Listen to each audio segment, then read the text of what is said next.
আলহামদুলিল্লাহি রাব্বিল আলামিন ওয়াসসালাতু ওয়াসসালামু আলা আশরাফিল আম্বিয়া ওয়াল মুরসালিন ওয়া আলা আলিহি ওয়া সাহবিহি আজমাইন আম্মা বাদ।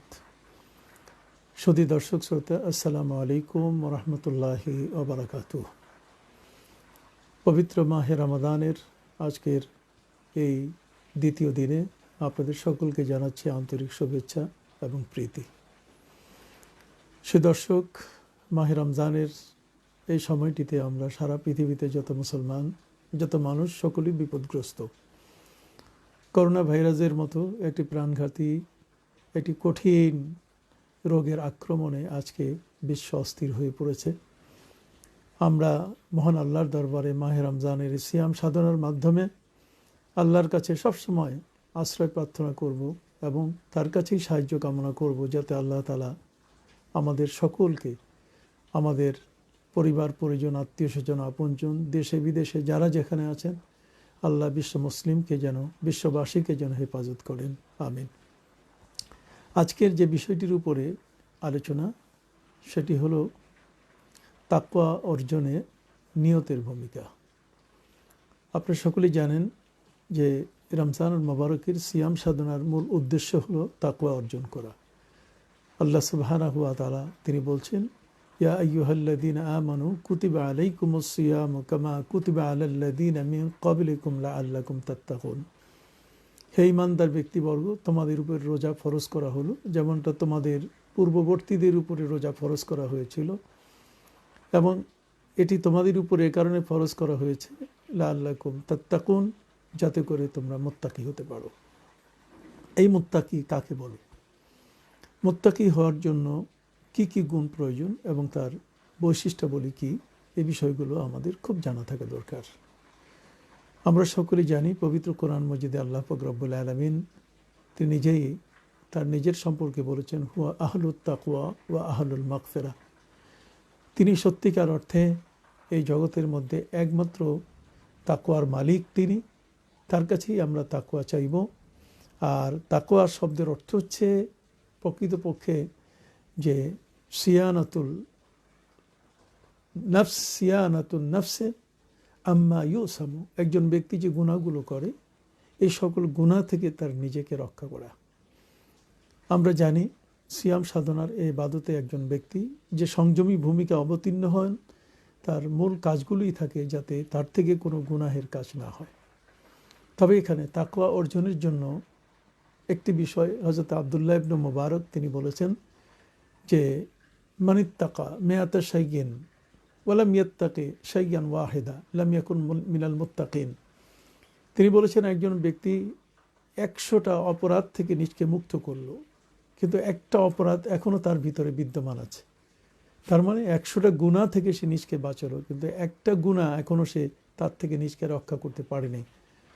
তো তিনি বলছেন লাম ইয়াকুন মিনাল মুত্তাকিন, তাকে মুত্তাকি বলা যাবে না। তাকওয়া অর্জন করার জন্যে মহাগ্রন্থ আল কোরআনের মধ্যে আল্লাহ তাআলা আমাদেরকে এমনিতেও বলেছেন, ওয়া আতাহুম তাকওয়াহুম, আল্লাহ তাআলা তাদেরকে তাকওয়া দিয়েছেন। তার মানে তার ভিতরে ভীতি আর আল্লাহকে ভয় করা ছাড়া একজন ব্যক্তি কিন্তু সত্যিকার অর্থে সে ঈমানের যে সর্বশ্রেষ্ঠ একটি মর্যাদা আছে, এটা অর্জন করতে সক্ষম হয় না। এই জন্যই আল্লাহ সুবহানাহু ওয়া তাআলা আমাদেরকে বলছেন, ইয়া আইয়ুহাল্লাযীনা আমানুত্তাকুল্লাহা হাক্কা তুকাতি ওয়া লা তামুতুন্না ইল্লা ওয়া আনতুম মুসলিমুন। হে ঈমানদার ব্যক্তিবর্গ, তোমরা আল্লাহকে ভয় করার মতো ভয় করো এবং মুসলমান না হয়ে মৃত্যুবরণ করো না। এখানে আল্লাহর ভয়, এই আল্লাহর ভয়টাই কিন্তু একজন ব্যক্তির ভেতরে সৃষ্টি করা, এটা সিয়ামের মূল উদ্দেশ্য। একজন ব্যক্তি সিয়াম সাধনার ইবাদতে যখন আত্মনিয়োগ করে, তখন সে ব্যক্তি ইচ্ছে করলে সে তো খাবার খেতে পারে, কে তাকে বাধা দিবে? আমরা দেখি না যে অনেক দোকানপাট এমন আছে, যদিও এবছর করোনা ভাইরাসের কারণে আমাদের হোটেলগুলোতে ওইভাবে পর্দার আড়াল করে পর্দা টাঙ্গিয়ে দিয়ে মানুষ সেখানে ভিতরে প্রবেশ করে খাবার খাচ্ছে, এখন সেটা তেমন দেখা যায় না। কিন্তু আমরা বিগত বছরগুলোতে দেখেছি যে পর্দা টাঙ্গিয়ে দিয়ে সেখানে হোটেল রেস্তোরাঁগুলোকে খোলা রাখা হয়েছে, এবং দেদারসে সুস্থ সবল মানুষ, যার কোনো ওজর নাই, যে অসুস্থ নয়, তারা কিন্তু সেখানে ঢুকে তারা তাদের পেট পুড়ে খাবার খেয়েছে। তাহলে এই যে আল্লাহর ভয়, কার ভিতরে আছে আর কার ভিতরে নাই, এটা কিন্তু প্রমাণিত। আমরা দেখেছি একজন ব্যক্তির তাকওয়া অর্জন করতে গেলে তার সবচেয়ে বড় যে জিনিসটা সেটা আল্লাহর ভয়। আর আল্লাহর ভয়, পুলিশের ভয়, সাপের ভয়, হিংস্র প্রাণীর ভয়, এই সব ভয় কিন্তু একরকম নয়। আমরা দেখি যে চোর পুলিশ থেকে ভয়ে পালিয়ে যায়। আমরা দেখেছি যে বাঘের থেকে মানুষ পলায়ন করে, মানুষ বাঘের থেকে পলায়ন করে দূরে সরে যায় যাতে বাঘের আক্রমণের শিকার না হয়। হিংস্র সাপ দেখলে আমরা দূরে সরে যাই। তাহলে এখানেও কিন্তু আমরা দেখি যে ভয় আছে বটে, কিন্তু সেই ভয়ে আমরা পালিয়ে যাই। কিন্তু আল্লাহর ভয় যখন কোনো বান্দার মধ্যে সৃষ্টি হয় তখন কিন্তু বান্দা পালিয়ে যায় না, বরং কিন্তু সে আল্লাহর কাছে চলে যায়। এটি হলো এই ভয়ের মধ্যে ডিফারেন্স। চোরের ভয়ে পুলিশ পালিয়ে যায়, বাঘের ভয়ে মানুষ দূরে সরে যায়। কিন্তু যখন মানুষ আল্লাহকে ভয় করা শুরু করে তখন কিন্তু সে ব্যক্তি আল্লাহর কাছে, একেবারে আল্লাহর নিকটে যাবার চেষ্টা করে, আল্লাহর পাশে অবস্থানের সে চিন্তা করে। তাহলে সিয়াম সাধনার এই ইবাদতে তাকওয়া, আল্লাহর ভীতি অর্জনের জন্য এই ইবাদতটি কিন্তু আল্লাহর অতি কাছে আমাদেরকে নিয়ে দেয়। এই জন্য এই তাকওয়া এটা সৃষ্টি হতে গেলে প্যারা নবী রসুল করিম সাল্লাল্লাহু আলাইহি ওয়াসাল্লাম তিনি বলেছেন, লা ইয়াবলুগুল আব্দ হাকিকাতাত তাকওয়া। একজন বান্দা, হাদিসের মধ্যে এটাও এসছে, লা ইয়াবলুগুল আব্দুল মুমিন হাকিকাতাত তাকওয়া। একজন ইমানদার ব্যক্তি মূলত তাকওয়ার সেই পর্যায়ে সে উন্নীত হতে পারবে না, হাত্তা ইয়াদা মা লা বা'সা বিহি হাজরান লিমা বা'সা বিহি। তার মানে যে জিনিসটি তার জন্য করা বৈধ, মুত্তাকি ব্যক্তি ওই বৈধ জিনিসটাকেও সহজে করতে চাইবে না। যেটা তো নিষেধ আছে সেটা তো আছেই, অন্তত নিষেধের বস্তুটার চেয়ে যেটা সাধারণত হালাল, যেটা সাধারণত আমার জন্য করা বৈধ, কিন্তু সেটার থেকেও সে ভয়ে কাঁপতে থাকে যে আমি যেন এই পাপের কাজটা, আমি যেন এই অন্যায়ের কাজটা না করি। এ কারণে অন্যায় এবং পাপের কাজ থেকে একজন ব্যক্তি দূরে থাকার ক্ষেত্রে হযরতে হাসান তিনি সেখানে উল্লেখ করেছেন, মা জালাতিত তাকওয়া বিল মুত্তাকিন হাত্তা তারাকু কাসীরাম মিনাল হালাল মাখাফাতাল হারাম। তার মানে মুত্তাকি যারা, তাকওয়া যারা অর্জন করেন তাদের একটা বিশাল বৈশিষ্ট্য হলো যে তারা অনেক সময় হালাল থেকেও দূরে থাকবে যাতে হারামে পতিত না হয়। এই জন্য জগতের মধ্যে সিয়াম সাধনার এই ইবাদতটি আমাদের মধ্যে এমন একটি তাকওয়া সৃষ্টি করতে চায়। আর এই তাকওয়াটা যখন কোনো একজন ব্যক্তির মধ্যে চলে আসে তখন এই তাকওয়ার বৈশিষ্ট্য যেটা, তার মধ্যে যে গুণটা থাকা দরকার, আর সে গুণটা হলো আইয়ানজাহা আম্মা ইয়াজগুলু সিররুহু মিনাল হক। তার মানে তার অভ্যন্তরে, তার ভেতরে আল্লাহ ছাড়া আর কারো জায়গা থাকবে না। ওয়াইয়াশগুলু ইলাইহি বিসারাশিরিহি, এবং সে সরাসরি আল্লাহর সাথে সম্পৃক্ত হওয়ার চেষ্টা করবে। তো আমরা সিয়াম সাধনার এই ইবাদতে সরাসরি আল্লাহর সাথে আমরা সম্পৃক্ত হতে চাই বিধায় আল্লাহ তাআলা নিজ হাতে তিনি আমাদের এই প্রতিদান দেবার, অথবা তিনি নিজেই এর প্রতিদান হওয়ার ঘোষণা দিয়েছেন। এই তাকওয়া যে অর্জন করতে গিয়ে যে বিষয়গুলো আমাদের জন্য সবচেয়ে বড় বাধা, আর সেটা হলো মিথ্যা কথা বলা, পাপের কাজ করা, গুনাহে কবিরা করা, ঠিক এমনি করে ধোঁকা, প্রতারণা, এই ধরনের যে সকল কাজ আপত্তিজনক, যেই গুনাহগুলো করলে বলে একজন ব্যক্তির শাস্তি নিপতিত হয়, অথবা এমন সগীরা গুনাহ যেটা বারবার করছে, সগীরা গুনাহ বারবার করলে কিন্তু এটা কবিরা হয়ে যায়। তো কাজে একজন ব্যক্তি তার জীবনের মধ্যে মুত্তাকি হওয়ার জন্য যে বিষয়টি তাফসিরে দুররে মনসুরের মধ্যে উল্লেখ করা হয়েছে, হুদাল্লিল মুত্তাকিন এই আয়াতের তাফসিরে, সেখানে হচ্ছে যে ফিরিস্তা দিয়ে যদি তাকে চেক করানো হয়, ফিরিস্তা দিয়ে যদি তার অডিট করানো হয়, তাহলে সেই অডিটের মধ্যে, নিরীক্ষণের মধ্যে দেখা যাবে যে তার মধ্যে কোনো গুনাহ নেই। তাহলে আমরা বুঝতে পারছি যে তাকওয়া অর্জন করতে গেলে এমনভাবে করা উচিত যে যাতে করে যদি ফিরিস্তাও অডিটর হয়ে আমাদের জীবনের সব গুনাহগুলো, আমাদের জীবনের সব ভালো কাজগুলোকে যদি অডিট করে, তাহলে সেখানে ফিরিস্তারা দেখবে যে আমাদের আমলনামায় গুনাহ বলতে গেলে কিছু নেই। আল্লাহ সুবহানাহু ওয়া তাআলা তিনি তো চান যেই ধরনের মুত্তাকি যেন তার বান্দারা হয়ে তারা যেন এই পৃথিবী থেকেই জান্নাতের শুভ সংবাদ নিয়ে যেতে পারে। উম্মতে মুহাম্মদী সাল্লাল্লাহু আলাইহি ওয়াসাল্লামের জন্য আল্লাহ পাক রব্বুল আলামিন ঠিক এই ধরনের সুযোগ করে দিয়েছেন। এবং মহাগ্রন্থ আল কোরআনের সূরা আরাফের মধ্যে আল্লাহ বলছেন, ওয়া আলজামনাহুম কালিমাতাত তাকওয়া বা আলজামাহুম কালিমাতাত তাকওয়া। আল্লাহ তাআলা তাকওয়ার কালেমা অবধারিত করে দিয়েছেন। অতএব আমরা যেন আল্লাহর কাছে নিজেকে অর্পণ করতে গিয়ে আমরা যেন খুব খেয়াল রাখি রোজার কোনো ত্রুটি যেন আমাদের মধ্যে সৃষ্টি না হয়। এক মাসের জন্য মেহমান হয়ে রমজানুল মোবারকের সিয়াম সাধনা আমাদের কাছে এসছে এবং এই সিয়াম সাধনাকে পরিপূর্ণ করতে আমাদের একান্ত প্রয়োজন একটি ভালো নিয়ত।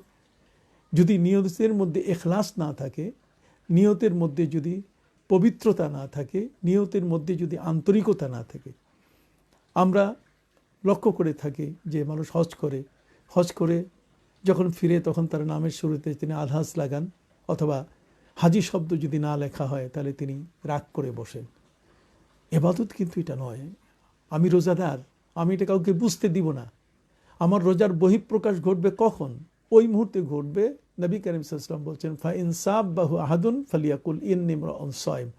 যদি কেউ তোমাকে গালি দেয় বা তাকে যদি কেউ গালি দেয়, তাহলে সে গালির বদলে গালি না দিয়ে তার কাছে এসে বলবে যে আমি একজন রোজাদার। ঠিক এই এমন একটি জায়গায় তার এই গোপন ইবাদতটি প্রকাশ করার সুযোগ ইসলাম করে দিয়েছে।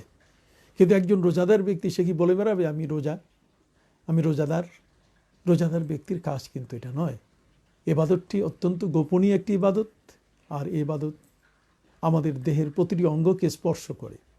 এই জন্য নবী রাসূলগণের ইবাদত, তাদের রোজা, আউলিয়া ইকরামের রোজা আর সাধারণ ব্যক্তির রোজার মধ্যে পার্থক্য আছে। সাধারণ ব্যক্তিদের রোজা হচ্ছে যে এই শুবে সাদেক থেকে নিয়ে ফজরের ওয়াক্ত শুরু হওয়া থেকে নিয়ে সূর্যাস্ত পর্যন্ত একজন ব্যক্তির না খেয়ে পেট উপোস করে রাখা, তারা মনে করেন এটাই রোজা।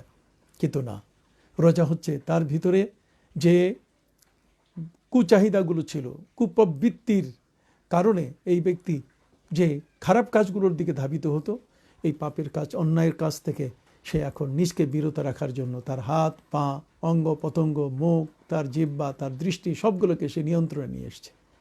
অতএব এই নিয়ন্ত্রণ আনার জন্যে তার পবিত্র নিয়ত অবশ্যই থাকতে হবে। নিয়তের পবিত্রতা যত পূর্ণ পাওয়া যাবে, অর্থাৎ একজন ব্যক্তি সে এই উদ্দেশ্যেই রোজা রাখবে যে আমি শুধুমাত্র আল্লাহকে খুশি করার জন্যে আল্লাহর এই ফরজ ইবাদতটি আমি আদায় করছি। এখানে আমার বারম্বরিতা, এখানে আমার গর্ব, এখানে দর্প, এখানে আমার আত্মহমিকা বলতে গেলে কিছু নেই। আজকে দেখা যায় অনেকে সোশ্যাল মিডিয়ায় উনি রোজা পালন করছেন, উনি এটাও দিয়ে দিয়েছেন, উনি ইফতারি কীভাবে করছেন সেটাও, ইফতারি অনেকগুলো সাজিয়ে এটাকে উনি প্রকাশ করছেন। উনি তারাবিতে দাঁড়িয়েছেন, সে তারাবিটাও দেখা গেছে যে উনি লাইভে দিচ্ছেন যে কিভাবে উনি রুকু করছেন, সেজদা করছেন, এটা দেখানোর জন্য। না ভাই, পুরা রমজানের রোজার সিয়াম সাধনা আমাদেরকে কিন্তু শিক্ষা দেয় যে আমরা যেন অত্যন্ত একটি পরিপাটি নিয়ত করে, এটা কেবলমাত্র আল্লাহর উদ্দেশ্যে, এই ইবাদতটি যেহেতু গোপন, এটাকে প্রকাশ করা উচিত নয়, বরং এটা আল্লাহর জন্য নিবেদন করা আমাদের উচিত। আমি আশা করি আজকের এই আলোচনা থেকে আমরা যে বিষয়টার দিকে দৃষ্টি দেব সেটা হলো যে এই রোজার মধ্য দিয়ে যেন আমাদের তাকওয়া অর্জিত হয়। আমরা গুনাহ করাকে ভুলে যাব, আমরা অপরাধ করাকে একেবারেই ভুলে যাব।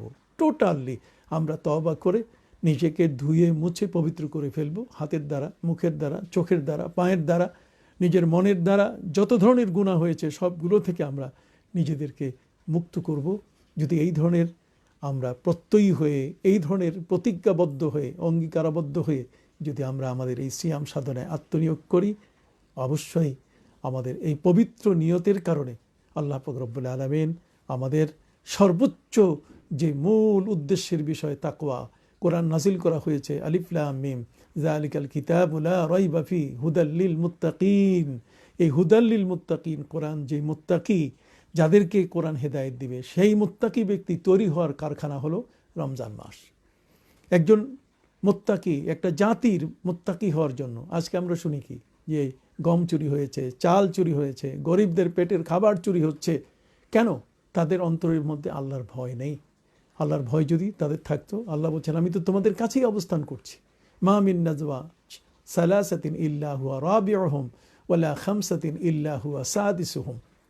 যেখানে তোমরা 3 জন সেখানে আল্লাহ তোমাদের মাঝে 4র্থ জন, যেখানে তোমরা 5 জন সেখানে তোমাদের মাঝে আল্লাহ 6ষ্ঠ জন। আল্লাহ কখনো দূরে নন। অতএব আল্লাহ আমাদের মাঝেই অবস্থান করছেন। ওয়াফি আনফুসিকুম আফালা তুবসিরুন, তোমাদের ভিতরেই তিনি আছেন। অতএব তোমরা কি তাকে দেখতে পাচ্ছ না? এই ধরনের প্রশ্ন কিন্তু মহাগ্রন্থ আল কোরআনে আল্লাহ তার নিজের অবস্থান সম্পর্কে পৃথিবীর মানুষগুলোকে দেখিয়ে দিয়েছেন, বলে দিয়েছেন, যাতে করে কোনো মানুষ গুনাহের কাজে লিপ্ত না হয়। কাজেই তাকওয়ার ক্ষেত্রে সিয়াম সাধনার এই ইবাদতটি যেন আমাদেরকে পূর্ণ মুত্তাকি বানাতে পারে। এই তাকওয়ার মাসে এর সাধনাটিকে যদি আমরা পূর্ণ করতে না পারি, তাহলে কিন্তু আমরা ব্যর্থ হয়ে যাব। আমাদের শুধু নামে মাত্র রোজা হবে, কিন্তু বাস্তবে আমাদের যে তাকওয়া লাআল্লাকুম তাত্তাকুন, তার মানে সেলফ রেস্ট্যান্ট, আমরা যে আমাদের শিশু জীবনে ফিরে যাব, আমাদের পবিত্রতর একটি জীবন লাভের যে মহৎ একটি সুযোগ আমাদেরকে দেওয়া হয়েছে, সেটা কিন্তু আমরা নিতে পারলাম না। এই জন্য আফসোস করলে এই সময়টিকে আর কখনো খুঁজে পাওয়া যাবে না। সে দর্শক, আমি আশা করি আপনারা এই দিকে খেয়াল রেখে তাকওয়া অর্জনের প্রতি যত্নবান হবেন। আমার কাছে অনেকেই প্রশ্ন করেছেন এবং সেই প্রশ্নে তারা নানা তাদের বিষয়গুলো জানতে চেয়েছেন। আমি প্রথমত আপনাদেরকে একটু অভিনন্দন জানাচ্ছি যে আপনারা ঠিকমতো আমাদের কাছে প্রশ্ন লিখছেন। যদিও আমরা এই করোনা ভাইরাসের কারণে এখন এই মুহূর্তে এমন একটা পরিবেশ তৈরি করতে পারি নাই যে আপনার প্রশ্নগুলোর সাথে সাথে দেখে দেখে আমরা আপনার প্রশ্নের উত্তর দিতে পারবো, যেহেতু এখন সেই ইলেকট্রনিক্সের দোকান যেগুলো আইডিবি এগুলো খোলা নেই, যে কারণে আমার কাছে কেউ কেউ জানতে চেয়েছেন যে সাউন্ড সিস্টেমটাকে আরও উন্নত করা যায় কিনা। মানে এখন তো ঘর থেকে বের হওয়াই যাচ্ছে না, কাজে সাউন্ড সিস্টেম একটু কষ্ট করে এভাবেই শোনেন। ইনশাল্লাহ পরিবেশটা একটু সুযোগ যদি পেয়ে যায়, আর যদি কোথাও এই ধরনের দোকানপাট খোলা থাকে, তাহলে আপনাদেরকে যাতে ভালো করে ভালো একটি আওয়াজ দিয়ে একটি সুন্দর সাউন্ড দিয়ে যেন আমি আপনাদের পাশে অবস্থান করতে পারি, আমি অবশ্যই প্রাণপণে আমি চেষ্টা করব। আমার এই চেষ্টায় কোনো ত্রুটি হবে না। আসুন আমরা এখন প্রশ্নোত্তর পর্বে যাই। আমরা তো ঘোষণা দিয়েছি যে আমরা প্রশ্নের উত্তর দেব এবং সেই প্রশ্নগুলো আপনারাও করবেন যাতে রমজান রিলেটেড হয়। তারপরও যদি জানার তো মানুষের শেষ নেই, আমরা আমাদের অনুষ্ঠানের নাম দিয়েছি জানতে ইচ্ছে করে। তো কাজে জানার ইচ্ছা যখন আপনার ভিতরে আছে, তখন অবশ্যই সুস্বাগতম, আপনাকে আমরা স্বাগতম জানাই। আপনি অবশ্যই যুক্ত থাকবেন। আমাদের এই অনুষ্ঠানটি আপনি শেয়ার করে যত বেশি পারেন সবাইকে আপনি শেয়ার করবার চেষ্টা করবেন। আর বিশেষ করে এই অনুষ্ঠানটি যেন শেষ পর্যন্ত আমরা দেখতে থাকি, আল্লাহ যেন আমাদের তৌফিক দেন, আমিন। আমার কাছে এক ভাই জানতে চেয়েছেন যে 12ই মে করোনা থেকে মুক্তি পাওয়ার জন্য সুরাইয়া তারকা, এটা নাকি এই সুরাইয়া তারকার প্রকাশ ঘটবে এবং সেখানে এই করোনা পৃথিবী থেকে বিদায় নেবে, এই ধরনের একটি বক্তব্য এই সোশ্যাল মিডিয়াগুলোতে ভাইরাল হয়েছে এবং অনেকেই এ সম্পর্কে জানতে চাচ্ছেন। আমি এ সম্পর্কে আপনাদের কাছে বিনয়ের সাথে বলতে চাব, ইসলামের মূল বিষয়গুলো অতি স্পষ্ট। আমার মনে হয় আল্লামা তাকি উসমানী সাহেব তিনি এটাকেই তার নিজের চিন্তাধারা থেকে হাদিস রিসার্চ করে এই বিষয়টা তিনি উপস্থিত করেছেন। এই যে সুরাইয়া তারকার আবির্ভাব হওয়া, এটি কিন্তু হাদিস শরীফের মধ্যে আছে এবং এই হাদিসের বর্ণনাকারী সবাই কিন্তু নির্ভরযোগ্য এবং এ সম্পর্কে একটি দুটো নয়, প্রায় 69টি হাদিস রয়েছে যে হাদিসের মধ্যে এই সুরাইয়া তারকার কথা সম্পর্কে বলা আছে। এই বিষয়টা ঠিক এরকমই যে নবী করিম সাল্লাল্লাহু আলাইহি সাল্লামের সময়কালে যখন খেজুরে ফল আসতো এবং এই খেজুর বিক্রি করার সময় আসতো, তখন সাধারণত ক্রেতা বিক্রেতা, আপনারা সকলেই জানেন আমাদের দেশেও এরকম আছে যে যারা গৃহস্থ, যারা নিজেরা আবাদ করেন, যারা কৃষক, তাদের কাছে কিন্তু যারা পাইকার, যারা এই কেনাকাটা করেন, তারা কিন্তু সেখানে যান। তো সাধারণত দেখা যায় যে এই ফল পাকড়াগুলো যখন পাকার সময় চলে আসে, নবী করিম সাল্লাল্লাহু আলাইহি ওয়াসাল্লাম তিনি নিষেধ করেছেন, নাহা রাসূলুল্লাহ সাল্লাল্লাহু আলাইহি ওয়াসাল্লাম আন বাইইজ সিমার হাত্তা ইয়াজহুয়া। নবী করিম সাল্লাল্লাহু আলাইহি ওয়াসাল্লাম বলছেন যে যতক্ষণ পর্যন্ত ফল পরিপক্ক হবে না, তার আগে তোমরা কিন্তু বিক্রি করো না। কারণ অনেক সময় এমন আসতে পারে যে বিপদ আপদ আসলে পরে ঝড় যদি হয়, তাহলে ঝড়ের মধ্যে সেই ফলগুলো নষ্ট হয়ে যেতে পারে। আমরা অনেক সময় তো দেখি যে এমন শিলাবৃষ্টি হয়েছে যে ফসল আর বলতে গেলেই কিছু নাই। আমাদের মধ্যে এমনটাও আছে অনেকেই যে আমরা পুকুর বিক্রি করি, তো পুকুরের মধ্যে মাছ কতটুকু আছে যিনি কেনেন তিনিও দেখেন না, আর যিনি বেচেন তিনিও দেখেন না। তাহলে এটাকে বলে আরবিতে বাইয়ে মজহুল, তার মানে একটা অস্পষ্ট বিক্রয়। এই অস্পষ্ট বিক্রয় এটা ইসলামে জায়েজ নাই। প্রত্যেকেই জানতে হবে, আমি কি কিনতেছি এটাও তাকে দেখতে হবে, এবং কি বিক্রি করছে এটাও কিন্তু দেখতে হবে। যদি অতটুকু দেখা সাক্ষাৎ না হয় তাহলে কিন্তু এই বিক্রি হবে না। ইভেন একজন অন্ধ ব্যক্তিও যদি কখনো জমি কেনাকাটা করে, তাহলে সেখানেও ফতোয়ার কিতাবে বলা হয়েছে যে তাকে যে জমিনটা কেনা হচ্ছে সেখানে তাকে নিতে হবে এবং তাকে বলতে হবে যে আপনি এখন এই জমিনের উপরে দাঁড়ানো আছেন, এই জমিনটা আপনাকে দেওয়া হচ্ছে, আপনি এটা কিনছেন বা আপনি ক্রয় করছেন ইত্যাদি। তাহলে আমরা দেখতে পাচ্ছি যে ক্রয় বিক্রয়ের ক্ষেত্রে নবী করিম সাল্লাল্লাহু আলাইহি ওয়াসাল্লামের বাণী আছে। তিনি সাধারণ কৃষকদেরকে বলতেন, যারা খেজুর গাছের মালিক, খেজুরের বাগানের মালিক যারা, তাদেরকে তিনি বলতেন যে তোমরা তোমাদের এই ফসলগুলো যতক্ষণ পর্যন্ত, অর্থাৎ খেজুর যতক্ষণ পর্যন্ত পরিপক্ক হবে না আর দানাগুলো যতক্ষণ পর্যন্ত সাদা হবে না ততক্ষণ পর্যন্ত তোমরা এগুলো বিক্রয় করবে না। আর নবী করিম সাল্লাল্লাহু আলাইহি ওয়াসাল্লাম বলতেন যে তোমরা আরেকটু দেরি করে এই মালগুলো বিক্রি করো, এখন বর্তমান আবহাওয়া খুব ভালো যাচ্ছে না। তো যতক্ষণ পর্যন্ত সুরাইয়া তারকা উদিত হবে না, এবং এই সুরাইয়া তারকা উদিত হলে তোমরা দেখবে যে ফলের উপরে এবং মানুষের উপরে যত ধরনের বিপদ আছে সেই বিপদগুলো সরে যাবে। আমি আপনাদের কাছে হাদিস থেকে তর্জমা করে শোনাই, তাহলে আপনারা এই কথার কতটুকু বাস্তবতা এটা আপনারা বুঝতে পারবেন। এরপরে আমরা সংক্ষিপ্ত আলোচনা করব যে আসলে করোনার সাথে এটার কতটুকু সম্পর্ক। হযরত আবু হুরায়রা রাদিয়াল্লাহু তাআলা হাদিস রয়েছে, আন আবি হুরায়রা রাদিয়াল্লাহু তাআলা আনিন নবী সাল্লাল্লাহু আলাইহি ওয়াসাল্লাম আন্নাহু ক্বাল মা তালাআ আন-নাজমু সাবাহান কাত্তু ওয়া বিকওমিন আহাতুন ইল্লা রুফিআত আনহুম। নবী করিম সাল্লাল্লাহু আলাইহি ওয়াসাল্লামের থেকে হযরত আবু হুরায়রা রাদিয়াল্লাহু তাআলা বর্ণনা করছেন যে সকালবেলায় সুরাইয়া তারকা, এর নাজম বলতে গেলে হযরত আব্দুল্লাহ ইবনে উমর রাদিয়াল্লাহু তাআলাকে জিজ্ঞেস করা হয়েছে যে তারকাটি উদয় হবে যার কারণে এই বিপদ আপদ কেটে যাবে, সে তারকাটার নাম কি? উনি বলছেন ওয়া সুরাইয়া, সেটা হচ্ছে সুরাইয়া তারকা। তো নবী করিম সাল্লাল্লাহু আলাইহি ওয়াসাল্লাম বলছেন কোনো সম্প্রদায়ের উপরে যদি কখনো কোনো বিপদ আসে, আহাত শব্দের অর্থ হচ্ছে দৈহিক কোনো ক্ষত, তার মানে দেহের কোনো রোগ। এখানে আমরা মনে করতে পারি বালা মুসিবত বা এই ধরনের কোনো আপদ বিপদ যেগুলো সাধারণত লেগে থাকে। তো নবী করিম সাল্লাল্লাহু আলাইহি ওয়াসাল্লাম বলছেন যে সুরাইয়া তারকা যখন উদিত হয় ইল্লা রুফিয়াত আনহুম, ওই তারকাটা উদিত হলে তখন এই বিপদ আপদটা কিন্তু কেটে যায়, তখন থাকে না। নবী করিম সাল্লাল্লাহু আলাইহি ওয়াসাল্লাম এই বিপদটা কেটে যাওয়ার পরে সুরাইয়া তারকা উদিত হলে পরে তিনি ক্রেতাদেরকে বলছেন যে তোমরাও মাল কিনবে, আর যারা বাগানের মালিক খেজুরের তাদেরকে বলছেন তোমরা তোমাদের ফল বিক্রি করবে, তাহলে তোমরা লাভ পাবে। আসুন আমরা অন্য আরেকটি হাদিসের মধ্যে যাই। আন্না রাসূলুল্লাহ সাল্লাল্লাহু আলাইহি ওয়াসাল্লাম নাহা আন বাইই সিমার হাত্তা ইয়াযহাবাল আহাত। নবী করিম সাল্লাল্লাহু আলাইহি ওয়াসাল্লাম নিষেধ করে দিয়েছেন যে তোমরা তোমাদের ফল পাকড়াগুলো বিক্রি করো না যতক্ষণ পর্যন্ত বিপদটা না যায়। তো হযরতে ইবনু সারাকা তিনি আব্দুল্লাহ ইবনে উমরকে জিজ্ঞেস করেছেন যে এটি কী জিনিস, যে কখন বিপদ, এই বিপদটা যাবে কখন? তখন তিনি বলেছেন যে ক্বালা তুলু উস সুরাইয়া, তার মানে সুরাইয়া, সুরাইয়া হচ্ছে ধ্রুবতারা, 7 তারকা একসাথে যেটা উদিত হয় তার অভ্যন্তরে লুকিয়ে থাকা যে তারকাটা, এই তারকাটার নাম হলো সুরাইয়া, এটাকে কৃত্তিকা বলা হয়। তো এখানে আমরা দেখতে পাচ্ছি যে হাদিসের মধ্যে সুরাইয়া তারকার উদয় যদি ঘটে তাহলে কিন্তু বিপদ আপদ কেটে যায়, এটা হাদিসের মধ্যে ইঙ্গিত আছে। ঠিক অনুরূপভাবে আরেকটি হাদিসের মধ্যে পরিষ্কার করে নবী করিম সাল্লাল্লাহু আলাইহি ওয়াসাল্লাম বলেছেন ইজা তালা আন নাজমু যা সাবাহিন ইরতাফাতিল আহাত, যখন সকালবেলায় অর্থাৎ ফজরের সময় এই তারকাটা উদিত হবে তখন তোমাদের বিপদগুলো চলে যাবে। এটি মুসনাদে আহমদ ইবনে হাম্বলের 2য় খণ্ড 341 পৃষ্ঠা এবং হাদিস নম্বর 8476 এখানে বর্ণনা করা হয়েছে।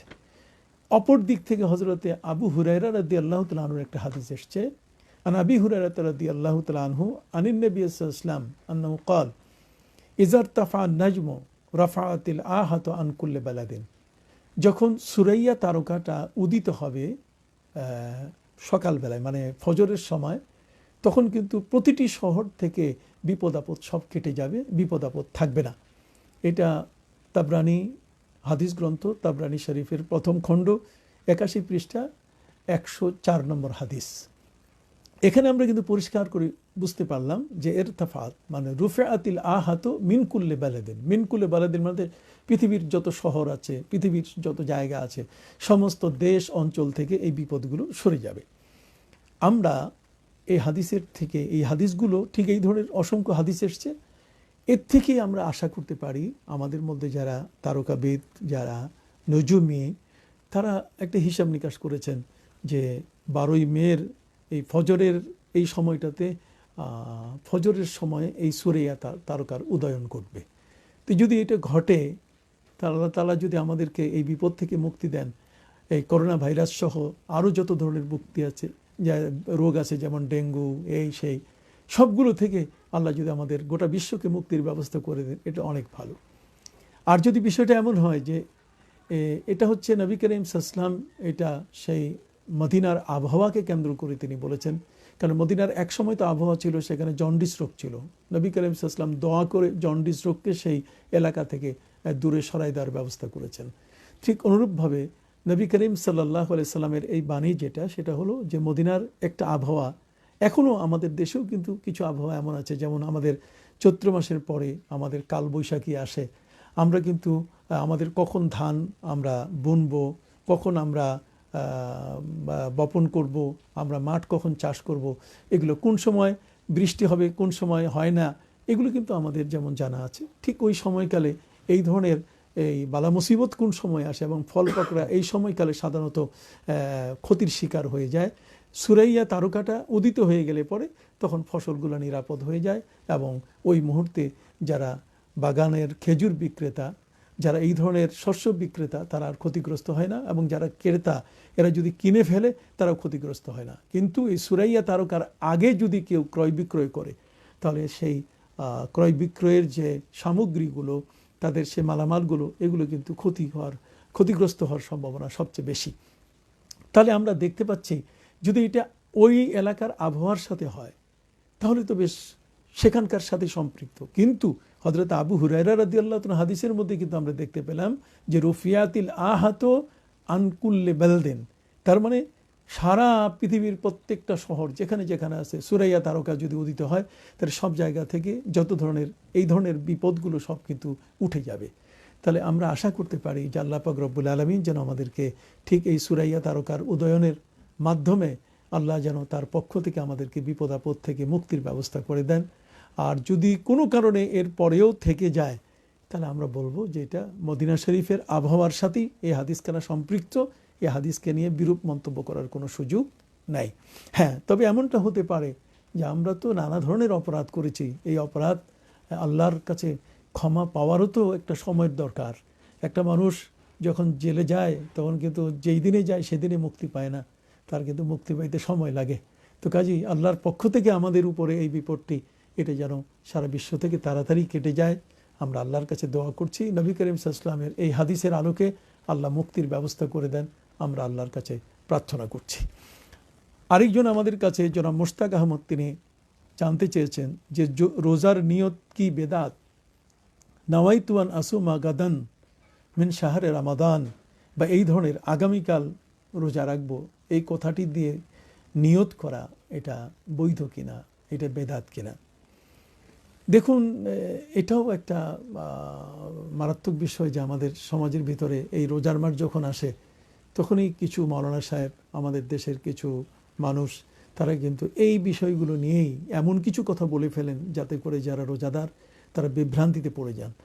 আমরা যারা তারাবির নামাজ পড়ি তারাও বিভ্রান্তিতে পড়ি। এই সময়টা আসলে পরে একদল লোক তারা লেগে পড়ে যে যাতে তারাবির নামাজ 20 রাকাত লোকগুলো পড়তে না পারে।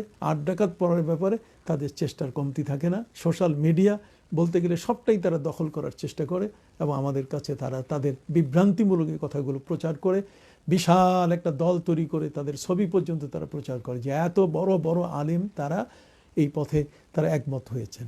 আসলে ওই সব আলেম ছবি দেখে একসাথে হলে, একত্রিত হলে সেটা কখনো দলিল হবে না। আপনাকে দলিল দেখতে হবে যে কোরআন এবং সুন্নায় কি আছে। কোরআন এবং সুন্নার আলোকে আমরা এই বিষয়টাকে বুঝব। আসুন, জনাব মুশতাক আহমদ সাহেব, আপনি প্রশ্ন করেছেন, আপনার এই প্রশ্নের কারণে আমি সারা পৃথিবীতে এই মুহূর্তে আপনারা যারা যে যেখান থেকে দেখছেন, আপনারা আমার কাছে কেউ লিখেছেন যে আমি কাতার থেকে দেখছি, কেউ লিখেছেন আমি ভারত থেকে দেখছি, ভারতের সেই আসাম থেকে, কেউ বলেছেন আমি আমেরিকা থেকে দেখছি, কেউ মালয়েশিয়া থেকে। আপনারা পৃথিবীর যে যে প্রান্ত থেকে আমাকে দেখছেন এবং আমার সাথে যুক্ত হয়েছেন, সময় দিয়ে আপনারা এই সময়টুকু আমার সাথে অবস্থান করছেন। আমার ভাষা নেই আপনাদের প্রতি কৃতজ্ঞতা জানাবার। আপনি, আমি, আমরা ভিন্ন কেউ নই। আমরা সত্যটাকে বুঝার, সত্যটাকে প্রচার করার পক্ষে। আমরা সত্য কথাগুলো সবসময় আপনাদের সামনে তুলে ধরবার চেষ্টা করব।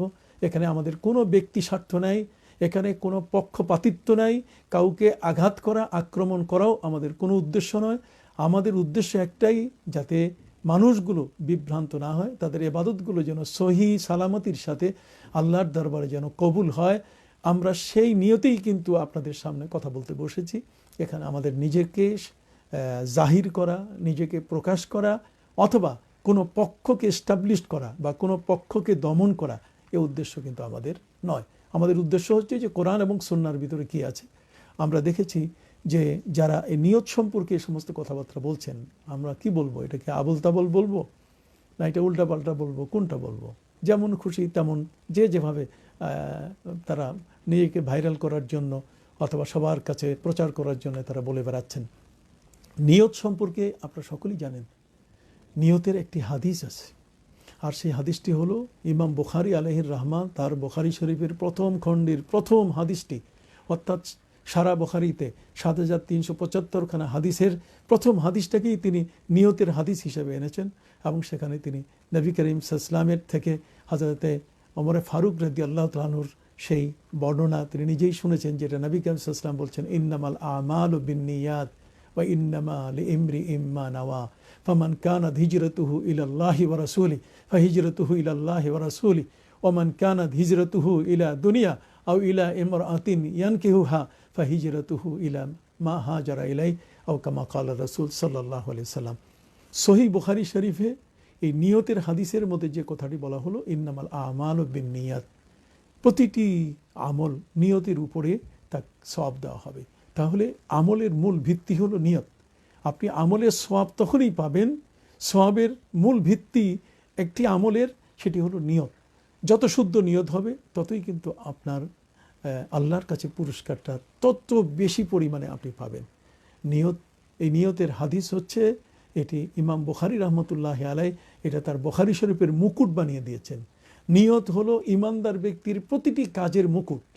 মুকুট আপনি জানেন যে একজন ব্যক্তি যদি খালি মাথায় টুপি ছাড়া যদি নামাজ পড়ে কেমন লাগে আপনি বলেন?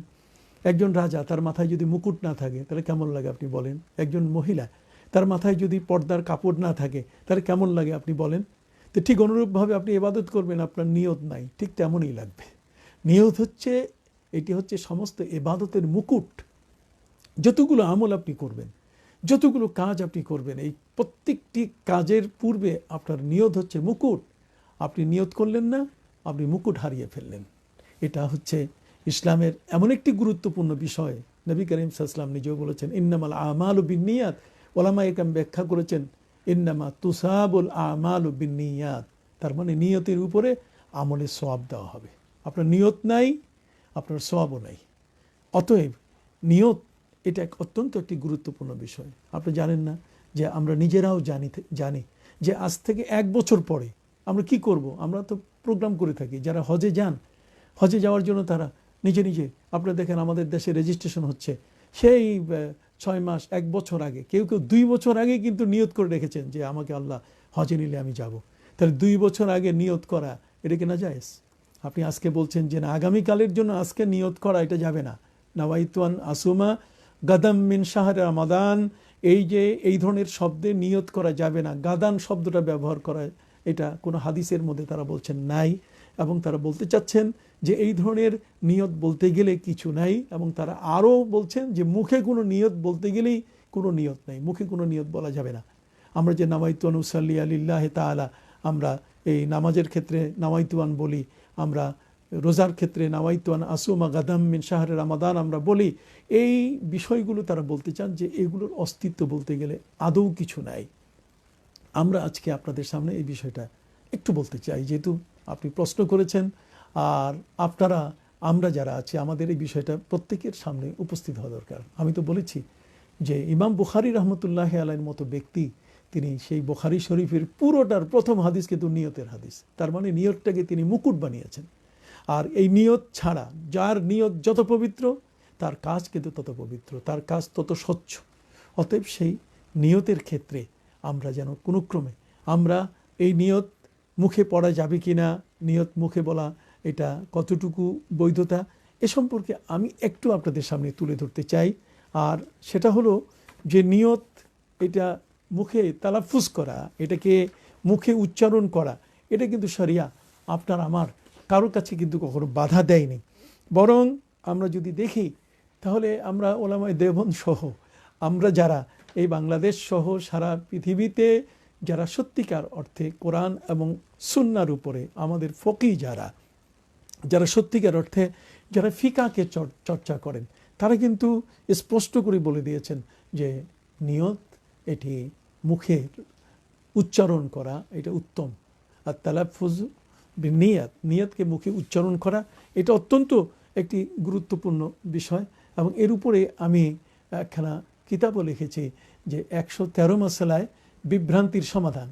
113 মাসআলায় বিভ্রান্তির সমাধান, এই বইটির মধ্যে সেখানে কিন্তু আমি পরিষ্কার করে উল্লেখ করে দিয়েছি যে এখানে নিয়ত একটি গুরুত্বপূর্ণ বিষয়। এবং সেখানে অনেক রেফারেন্স আমি উল্লেখ করেছি যে যাতে করে একজন ব্যক্তি তার মুখে নিয়তটা করলে মুখের নিয়ত দেহের উপরে প্রভাব ফেলে। আমরা তো অনেক সময় আমাদের মধ্যে খামখেয়ালিপনা বিদ্যমান থাকে, আমরা অনেক সময় দেখি বেখেয়াল হয়ে যাই। তো যখন কোনো ব্যক্তি নিয়ত করেন, নিয়ত করলে কিন্তু ওই ব্যক্তির মধ্যে সাধারণত একটা প্রভাব সৃষ্টি হয়ে যায় যে আমি যে কাজটা করে যাচ্ছি তার মধ্যে আমি একটা অ্যাটেনশন নিয়ে নিলাম।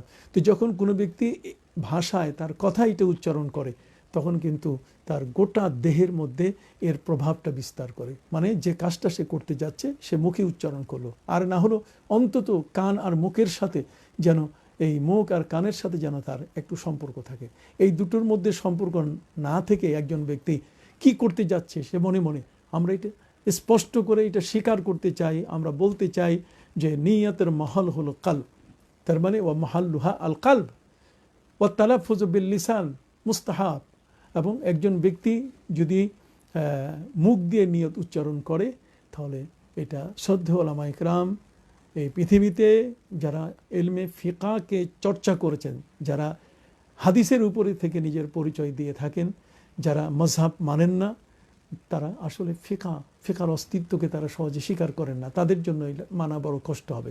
কিন্তু আমরা ইমাম আবু হানিফা রহমতুল্লাহ আলাইহি সহ সারা পৃথিবীতে হয়তো কোনো জায়গায় ইমাম শাফি, কোনো জায়গায় ইমাম মালিক, কোনো জায়গায় ইমাম আহমদ বিন হাম্বল, পৃথিবীর কোনো জায়গায় ইমাম আবু হানিফা রহমতুল্লাহ আলাইহির অনুসারীরা সারা পৃথিবীতে বিরাজমান। কাজেই যারা লামযহাবী তাদের সংখ্যা কিন্তু পৃথিবীতে খুব বেশি নয়। আর বিশেষ করে এই বাংলাদেশ পাকিস্তানে এদের উদ্ভবটা এদের সবচেয়ে বেশি আনাগোনা। তো এই জন্য আমি যে ভাইটি আমার কাছে জানতে চেয়েছেন, প্রশ্ন করেছেন, আমি তার প্রশ্নের উত্তরে যেটা বলতে চাই যে আসলে নাওয়াইতুয়ান আসুমা গাদান, এই গাদানটাকে কেউ বলছেন যে গাধা। গাদান মানে গাধা, বলুন তো দেখি, গাধা আর গাদা দুটি কি এক জিনিস? আপনি দেখুন হজরতে নবী মুসা আলাইহিস সালাম যখন তিনি হজরতে খিজির আলাইহিস সালামকে খোঁজার জন্য দরিয়ায় খিজিরে যাচ্ছিলেন, তখন তার প্রচণ্ড ক্ষুধা পেয়েছিল। তখন তিনি তার সাথীকে বলেছিলেন, যার কাছে খাবার ছিল, ভাজা মাছটি ছিল, তিনি বলেছেন আতে গাদা আনা লাকাদ লাকিনা মিন সাফারেনা হাজা নাসাবা, অতএব আমার গাদা যেটা আমার দুপুরের খাবার হিসাবে তুমি সেটা দিয়ে দাও। তো গাদা হচ্ছে সাধারণত সঙ্গের যে খাবারটা, এই খাবারটাকে সাধারণত গাদা বলা হয়। এই গাদা এর বানান হচ্ছে গাইন দালালিব হামজা, গাদা। আর এখানে যে আমরা নিয়ত করছি সেটা কিন্তু গাদান, গাইন দালালিব, গাইন দালালিব গাদা। গাদান শব্দের অর্থ হচ্ছে আগামীকাল। আপনি দেখুন পবিত্র কোরআন মজিদে এই শব্দটি ব্যবহার হচ্ছে। পবিত্র কোরআন মজিদে আল্লাহ নিজেই বলছেন ওয়ালা তাকুলান্না লিশাইইন ইন্নী ফাইলুন যালিকা গাদা ইল্লা আইয়াশা আল্লাহ। এই আয়াতের মধ্যে বলা হচ্ছে করছো সে কাজটি করতে গেলে ইনশাল্লাহ সারা এমনি তুমি খবরদার ওই কথাটি বলো না। আমরা সাধারণত অনেক সময় যে কোনোখানে বের হই, কোনো কাজের পরিকল্পনা করি, আমরা কোনো কথা বলি, কোনো আগামী দিনে সিদ্ধান্ত গ্রহণ করব, সেখানে কিন্তু আমরা ইনশাল্লাহ শব্দটা কিন্তু বলি না। তো ইনশাল্লাহ শব্দ যেটা আমরা বলি না, এটা কিন্তু আমাদের নিতান্ত ভুল। কোরআন আমাদেরকে পরিষ্কার করে আমাদের আল্লাহ সুবহানাহু ওয়া তাআলা তিনি নির্দেশ দিচ্ছেন যে খবরদার ইনশাল্লাহ সারা যেন কোনো কথা, আগামীতে যে জিনিসটা হবে সেটা যেন ইনশাল্লাহ সারা না বলা হয়। ওয়ালা তাকুলান্না লিশাইইন ইন্নী ফাইলুন যালিকা গাদা, এখানে গাদা শব্দের হচ্ছে আগামীকাল। আগামীকাল আমি এই কাজটি করব, এই কাজটি এমনি, এই কাজটি যে করব সে যেন এমনি এমনি না বলে, ইল্লা আইয়াশা আল্লাহ, বরং সে এটা আল্লাহর মাশিয়াত, আল্লাহর ইচ্ছার উপরে ছেড়ে দিয়ে সে যেন সেখানে বলে যে আমি আগামীকাল এ কাজটি করব ইনশা আল্লাহ। তাহলে ইনশা আল্লাহ যোগ করে যদি কোনো একজন ব্যক্তি কোনো কাজ করে, তাহলে তাতে তো সেখানে এই গাদান শব্দ ব্যবহার করতে কোনো অসুবিধে নেই। আমরা পবিত্র কোরআন মজিদে যদি লক্ষ্য করি, তাহলে সেখানে দেখা যাবে যে আল্লাহ সুবহানাহু ওয়া তাআলা তিনি পরিষ্কার করে আমাদেরকে সেখানে বলে দিয়েছেন যে ইন্নাল্লাহা ইনদাহু ইলমুস সাআ ওয়া ইউনাজ্জিলুল গায়সা ওয়া ইয়ালামু মা ফিল আরহাম ওয়া মা তাদরি নাফসুম মাযা তাকসিবু গাদা ওয়া মা তাদরি নাফসুম বিআইয়ি আরদিন তামুত। আল্লাহ পাক রব্বুল আলামিন তিনি বলছেন ইন্নাল্লাহা ইনদাহু ইলমুস সাআ, নিশ্চয়ই আল্লাহর কাছে কিয়ামত কবে সংগঠিত হবে সেই জ্ঞান, সেই এলেম আল্লাহর কাছে আছে, এর নির্ধারিত তারিখটি আল্লাহই জানেন। ইন্নাল্লাহা ইনদাহু ইলমুস সাআ। ঠিক অনুরূপভাবে আল্লাহ পাক রব্বুল আলামিন জানেন কখন বৃষ্টি হবে, বৃষ্টি কখন আসবে, এই বিষয়টা জানেন আল্লাহ সুবহানাহু ওয়া তাআলা। ঠিক অনুরূপভাবে আল্লাহ সুবহানাহু ওয়া তাআলা তিনি জানেন ওয়া ইয়ালামু মা ফিল আরহাম, একটি মায়ের গর্ভে কোন সন্তান আগমন করছে, ছেলে আগমন করছে না মেয়ে আগমন করছে, এটা কিন্তু কারো পক্ষে জানা সম্ভব নয়, এটা একমাত্র জানেন আল্লাহ সুবহানাহু ওয়া তাআলা। ঠিক অনুরূপভাবে ওয়া মা তাদরি নাফসুম মাযা তাকসিবু গাদা, মানুষ জানে না যে আগামীকাল সে কি খাবে, তার কি অর্জন হবে, কি উপার্জন করবে সে, এটা কিন্তু সে আগামীকাল জানে না। আগামীকালের কি, আগামী মুহূর্তে সে কি খাবে, এই যে গাদান, গাদান শব্দের অর্থ হচ্ছে আগামী মুহূর্তে সে কি খাবে, তার খাবারের এই বিষয়টা কিন্তু তার নিজের জানা নেই। তাহলে ঠিক ওমা তাদরি নাফসুম বিআইয়ি আরদিন তামুত, এবং মানুষ জানে না যে কোন মাটিতে তার কবর হবে, কোন জায়গায় তার লাশ দাফন করা হবে, সে কিন্তু জানে না। তাহলে এখানে কিন্তু গাদান শব্দ ব্যবহার করা হয়েছে। ঠিক অনুরূপভাবে আল্লাহ সুবহানাহু ওয়া তাআলা পবিত্র কোরআন মজিদে আরও তিনি বলেছেন যে সাইয়া আলামুনা গাদান মানিল কাজ্জাবুল আশির, যে যারা দাম্ভিক, যারা মিথ্যুক, তারা জানে না যে আগামীকাল কি তাদের জন্য ব্যবস্থা রয়েছে। তাহলে সাইয়া আলামুন, তারা অবশ্যই সেটা জানবে। তাহলে এই যে অবশ্যই জানার কথা, অতি শীঘ্রই জানার কথা, আগামী, গাদান, এই শব্দটি কিন্তু পবিত্র কোরআনে ব্যবহৃত হয়েছে। তাহলে মহাগ্রন্থ আল কোরআনের মধ্যে আমরা যদি লক্ষ্য করি, তাহলে সেখানে আমরা দেখতে পাবো যে এই গাদান শব্দটির ব্যবহার কিন্তু সেখানে বেশ কয়েকবারই হয়েছে। তাহলে গাদান বলতে গেলে একটি শব্দ অবশ্যই আছে। অপর দিক থেকে যদি আমরা লক্ষ্য করি, তাহলে আমরা দেখতে পারবো যে হাদিস শরীফের মধ্যে এটা আছে কিনা।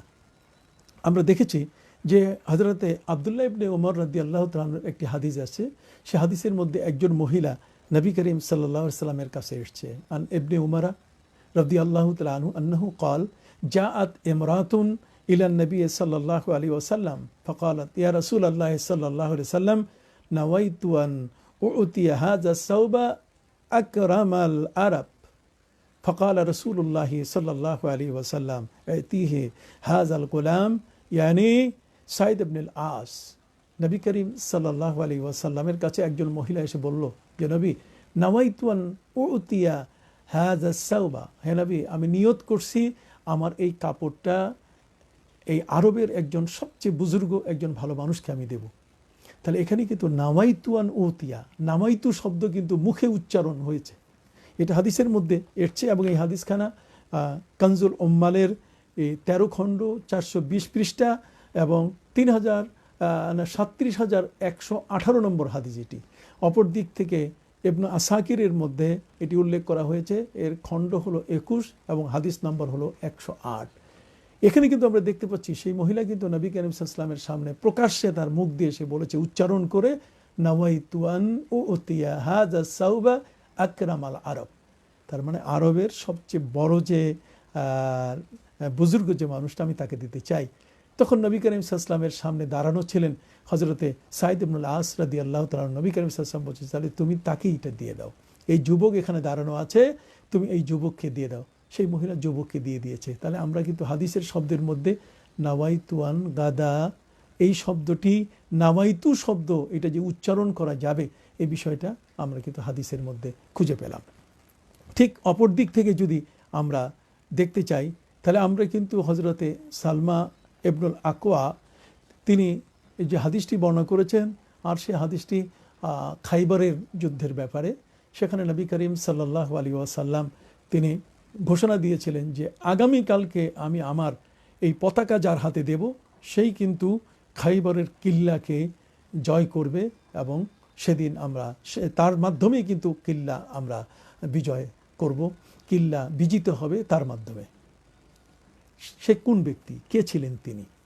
আগামীকাল অপেক্ষা করতে হবে। নবী করিম সাল্লাল্লাহু আলাইহি ওয়াসাল্লাম বলছেন, লা উতিয়ান্না হাযিহি রায়াতা গাদান, আমি আমার যে পতাকা আছে, আমার এই নিশানাটাকে আমি আগামীকালকে এমন একজন ব্যক্তিকে দিয়ে দিব যে ব্যক্তি ইউহিব্বুল্লাহ ওয়া রাসূলা ওয়া ইউহিব্বুহুল্লাহু ওয়া রাসূলুহু, এমন একজন ব্যক্তির হাতে দিয়ে দিব যে ব্যক্তি আল্লাহ এবং তার রসুলকে ভালোবাসে এবং আল্লাহ এবং রসুল তাকে ভালোবাসেন। সাহাবায়ে ইকরাম মাঝখানে পড়ে আছেন যে আগামীকাল কার হাতে এটা হবে। নবী করিম সাল্লাল্লাহু আলাইহি ওয়াসাল্লাম ফজরের নামাজের পরে তিনি ফজরের নামাজ শেষ করে মুখ ফিরিয়ে তিনি সাহাবায়ে ইকরাম কে কে উপস্থিত আছেন তিনি এক এক করে সবারই হিসেব নিলেন। বলতে গেলে তারা কে কে উপস্থিত আছেন তাদের সম্পর্কে তিনি জানলেন। শুধু একজন ব্যক্তি আসেন নাই, আর তিনি হলেন হযরতে আলী কাররামাল্লাহু ওয়াজহা। হয়তো আলী মুরতাজা রাদিয়াল্লাহু তাআলা আনহু সম্পর্কে নবী করিম সাল্লাল্লাহু আলাইহি ওয়াসাল্লাম জিজ্ঞেস করলেন যে আলী আজকে আসেনি কেন? হয়তো আলী রাদিয়াল্লাহু তাআলা আনহু সম্পর্কে জানানো হলো যে ওনার চোখের মধ্যে ভাইরাস রোগ হয়েছে, তার মানে চোখ দুটো ফুলে এমনভাবে বন্ধ হয়ে আছে যে তিনি মসজিদে আসবেন যে এটা পারছেন না। নবী করিম সাল্লাল্লাহু আলাইহি ওয়াসাল্লাম বললেন যে তোমরা তাকে নিয়ে আসো। নিয়ে আসার পরে নবী করিম সাল্লাল্লাহু আলাইহি ওয়াসাল্লাম তার চক্ষুতে তিনি তার থুতু মোবারক লাগিয়ে দিলেন। এই থুতু মোবারক লাগিয়ে দেওয়ার সাথে সাথে হযরত আলী রাদিয়াল্লাহু তাআলা আনহু ওই মুহূর্তে সুস্থ হয়ে গেলেন। সুস্থ হওয়ার পরে নবী করিম সাল্লাল্লাহু আলাইহি ওয়াসাল্লাম হযরত আলী রাদিয়াল্লাহু তাআলার হাতে সেই পতাকা নিশান দিয়ে বললেন যে তুমি এই কিল্লা জয় করো, কিল্লা ফতেহ করো।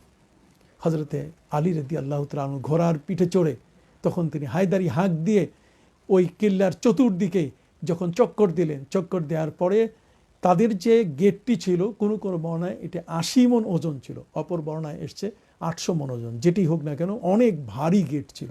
এই ভারী গেটটা এটা সাধারণ একজনের পক্ষে কখনো এটা উপরে তোলা এবং পথ খোলা করা, দরজা বের করা এটা কারো পক্ষে সম্ভব ছিল না। হযরত আলী রাদিয়াল্লাহু তাআলা সেখানে তিনি তার তর্জনী আঙ্গুল লাগাই দিয়ে একসাথে এক ধাক্কা দিয়ে তিনি পুরা কপাটটাকে খুলে ফেললেন। তাহলে এখানে কিন্তু হাদিসের মধ্যে এসছে যে নবী করিম সাল্লাল্লাহু আলাইহি ওয়াসাল্লাম তিনি কিন্তু হযরত আলী রাদিয়াল্লাহু তাআলা আনহুকে যে পতাকাটা দিচ্ছেন তার ঘোষণাটি আগে দিয়ে বলছিলেন যে লা উতিয়ান্না আর হাযিহি রায়াতা গাদান, এটা কিন্তু আগামীকাল আমি একজনকে এই আমার পতাকা দিয়ে দিব এবং সেই এই পতাকা হাতে নিয়ে সে বিজয় লাভ করবে। তাহলে আমরা কিন্তু এখানেও দেখতে পাচ্ছি যে হযরতে আলী রাদিয়াল্লাহু তাআলা আনহুর এই যে হাদিসখানা এটা প্রায় 69টি হাদিসের মধ্যে এসছে। এই গাদান শব্দ সেখানে ব্যবহৃত হয়েছে। এটা মুসনাদে বাজ্জারের প্রথম খণ্ড 193 পৃষ্ঠা এবং হযরতে ইমাম আহমদ বিন হাম্বল তার মুসনাদের মধ্যে উল্লেখ করেছেন পঞ্চম খণ্ড 233 পৃষ্ঠা হাদিস নম্বর 22872 এবং সহিহ ইবনে হিব্বানের পঞ্চদশ খণ্ড 15তম খণ্ড এর পৃষ্ঠা হচ্ছে 377 হাদিস নম্বর 6932। এখানে কিন্তু হযরতে সালমা ইবনু আকওয়া তার মাধ্যমে হযরতে আলী রাদিয়াল্লাহু তাআলা হাদিস এসেছে এবং এই হাদিসখানা বুখারী এবং মুসলিমে হযরত ঈদের মাধ্যমে এই হাদিসখানা বর্ণিত হয়েছে। তাহলে কিন্তু আমরা এখানেও দেখতে পেলাম যে হযরতে নবী করিম সাল্লাল্লাহু আলাইহি সাল্লাম তার এই বিজয়ের যে কেতনটা, তার মানে যে পতাকাটা তিনি দিতে চেয়েছিলেন সেটা বলছেন আগামীকাল। এখানে কিন্তু গাদান শব্দের ব্যবহার এসছে।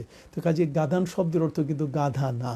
যারা এটা বলে আমি জানি না যে তারা কোন স্তরে কিভাবে এটাকে বলে। বিরোধিতা করলেও তো কিছু যুক্তি তর্ক থাকা দরকার। এখানে বিরোধিতার আসলে তো কোনো যুক্তিও নাই, তর্কও নাই, কিছু নেই। এখানে আগামীকালের এই শব্দটি ব্যবহার করা রোজার মধ্যে নিয়তে যাবে না যারা বলেন, আমি মনে করি যে তারা একটি বড় ধরনের বিভ্রান্তির মধ্যে রয়েছেন।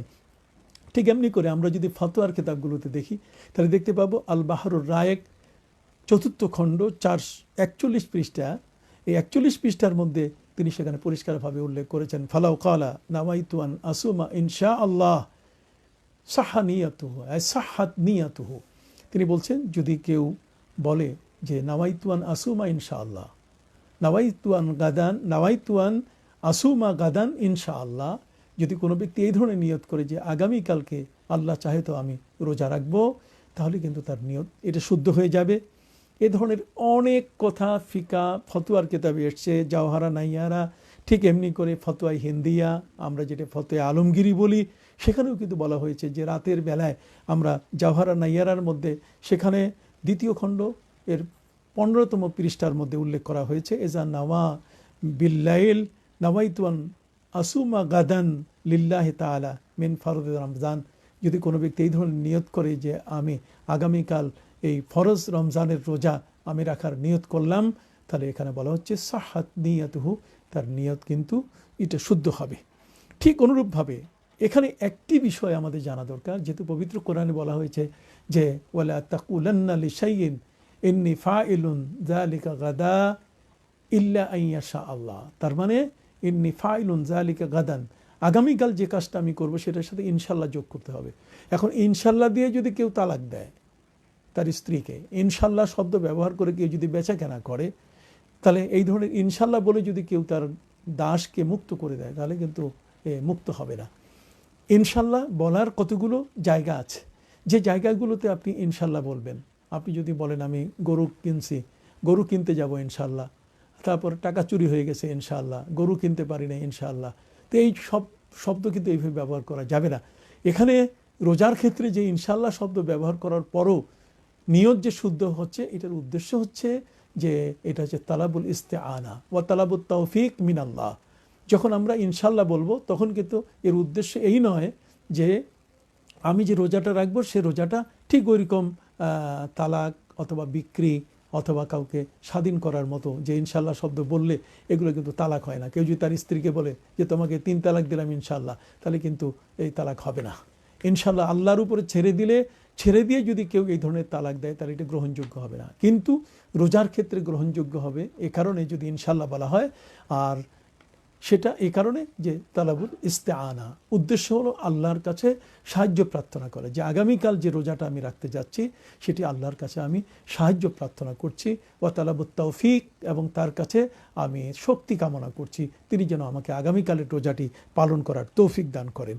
ঠিক অনুরূপভাবে আল মুহিতুল বুরহানি কিতাবের 3য় খণ্ড 536 পৃষ্ঠার মধ্যে সেখানেও শামসুল আইম্মা হালওয়ানি সহ অনেকেরই কথা এখানে উল্লেখ করা হয়েছে, যেখানে পরিষ্কার ভাষায় আনা হয়েছে যদি কোনো ব্যক্তি রোজার ক্ষেত্রে নাওয়াইতুয়ান আসুমা গাদান ইনশা আল্লাহ অথবা লিল্লাহি তাআলা অথবা মিন ফরদে রমাদান, যদি এই ধরনের কোনো শব্দ যোগে যদি কেউ নিয়ত করেন, তার নিয়ত শুদ্ধ হবে, তার রোজা শুদ্ধ হবে, এবং রোজা শুদ্ধ হওয়াতে এখানে কোনো বাধা নেই।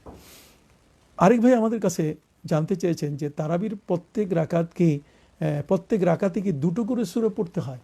না, 2 রাকাত করে পড়তে হয়, কিন্তু প্রতি রাকাতে আপনি 1টি করে সূরা পড়বেন, এটি আপনার জন্য হয়ে যাবে। বা মা ইয়াজুজু বিহিস সালাত, যতটুকু পড়লে নামাজ শুদ্ধ হয় অতটুকু কেরাত করলেই আপনার জন্য যথেষ্ট হয়ে যাবে। আর নামাজ কেরাতের জন্য 1 আয়াত, যেমন বিসমিল্লাহির রহমানির রহিম, এটার মধ্যে যতগুলো বর্ণ আছে এই পরিমাণ যদি কোনো আয়াত আপনি তেলাওয়াত করেন, তাতে আপনার 1 রাকাত আপনি নামাজ আদায় করতে পারবেন। এখানে আরেক ভাই আমাদের কাছে সিফাত হাসান তিনি জানতে চেয়েছেন যে যাকে মেরে ফেলা হলো এমন ব্যক্তি সুদখোর হলেও কি জান্নাতে যাবে? দেখুন, সুদখোর ঘুষখোর এটা কিন্তু মাফ হবে না। তার কারণ হচ্ছে যে ব্যক্তি সুদ খেয়েছে সে অন্যের হক নষ্ট করেছে, কাজে অন্যের হক নষ্ট করার কারণে সে কিন্তু আসলে জান্নাতে যাবে। একজন ব্যক্তিকে যদি অন্যায়ভাবে মেরে ফেলা হয়, কেউ যদি তাকে এভাবে মেরে ফেলে, তাহলে সেখানে সে শাহাদাতের মর্যাদা পাবে বটে, কিন্তু এটা দুখুলে আউয়ালি হবে না, প্রথমে সে জান্নাতে প্রবেশ করতে পারবে না। তার যে অপরাধগুলো আছে, মানুষের হক যা আছে, এগুলোর ব্যাপারে তাকে শাস্তি ভোগ করে তারপর তাকে জান্নাতে যেতে হবে। আরেকজন প্রশ্ন করেছেন যে তেলাওয়াতে সেজদা অনেক বাকি আছে আমার উপরে, এখন কি করতে পারি?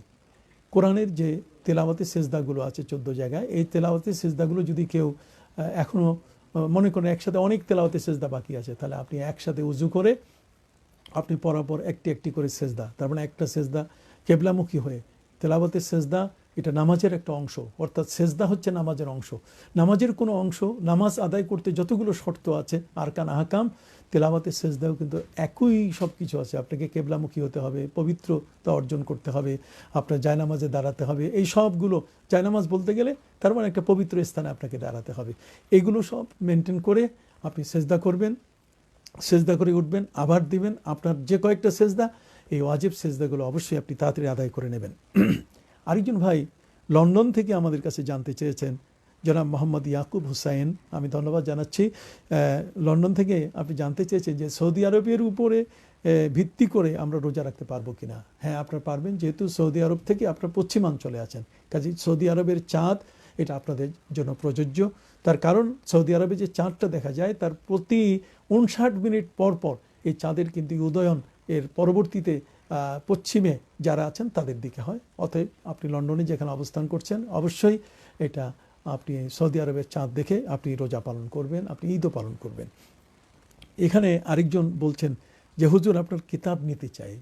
আমার প্রায় 17টি কিতাব লেখা, তার ভিতরে বলতে গেলে প্রায় 25টি কিতাব রেডি হচ্ছে। আল্লাহ তাআলা তৌফিক দিলে আপনাদের সামনে উপস্থাপন করব।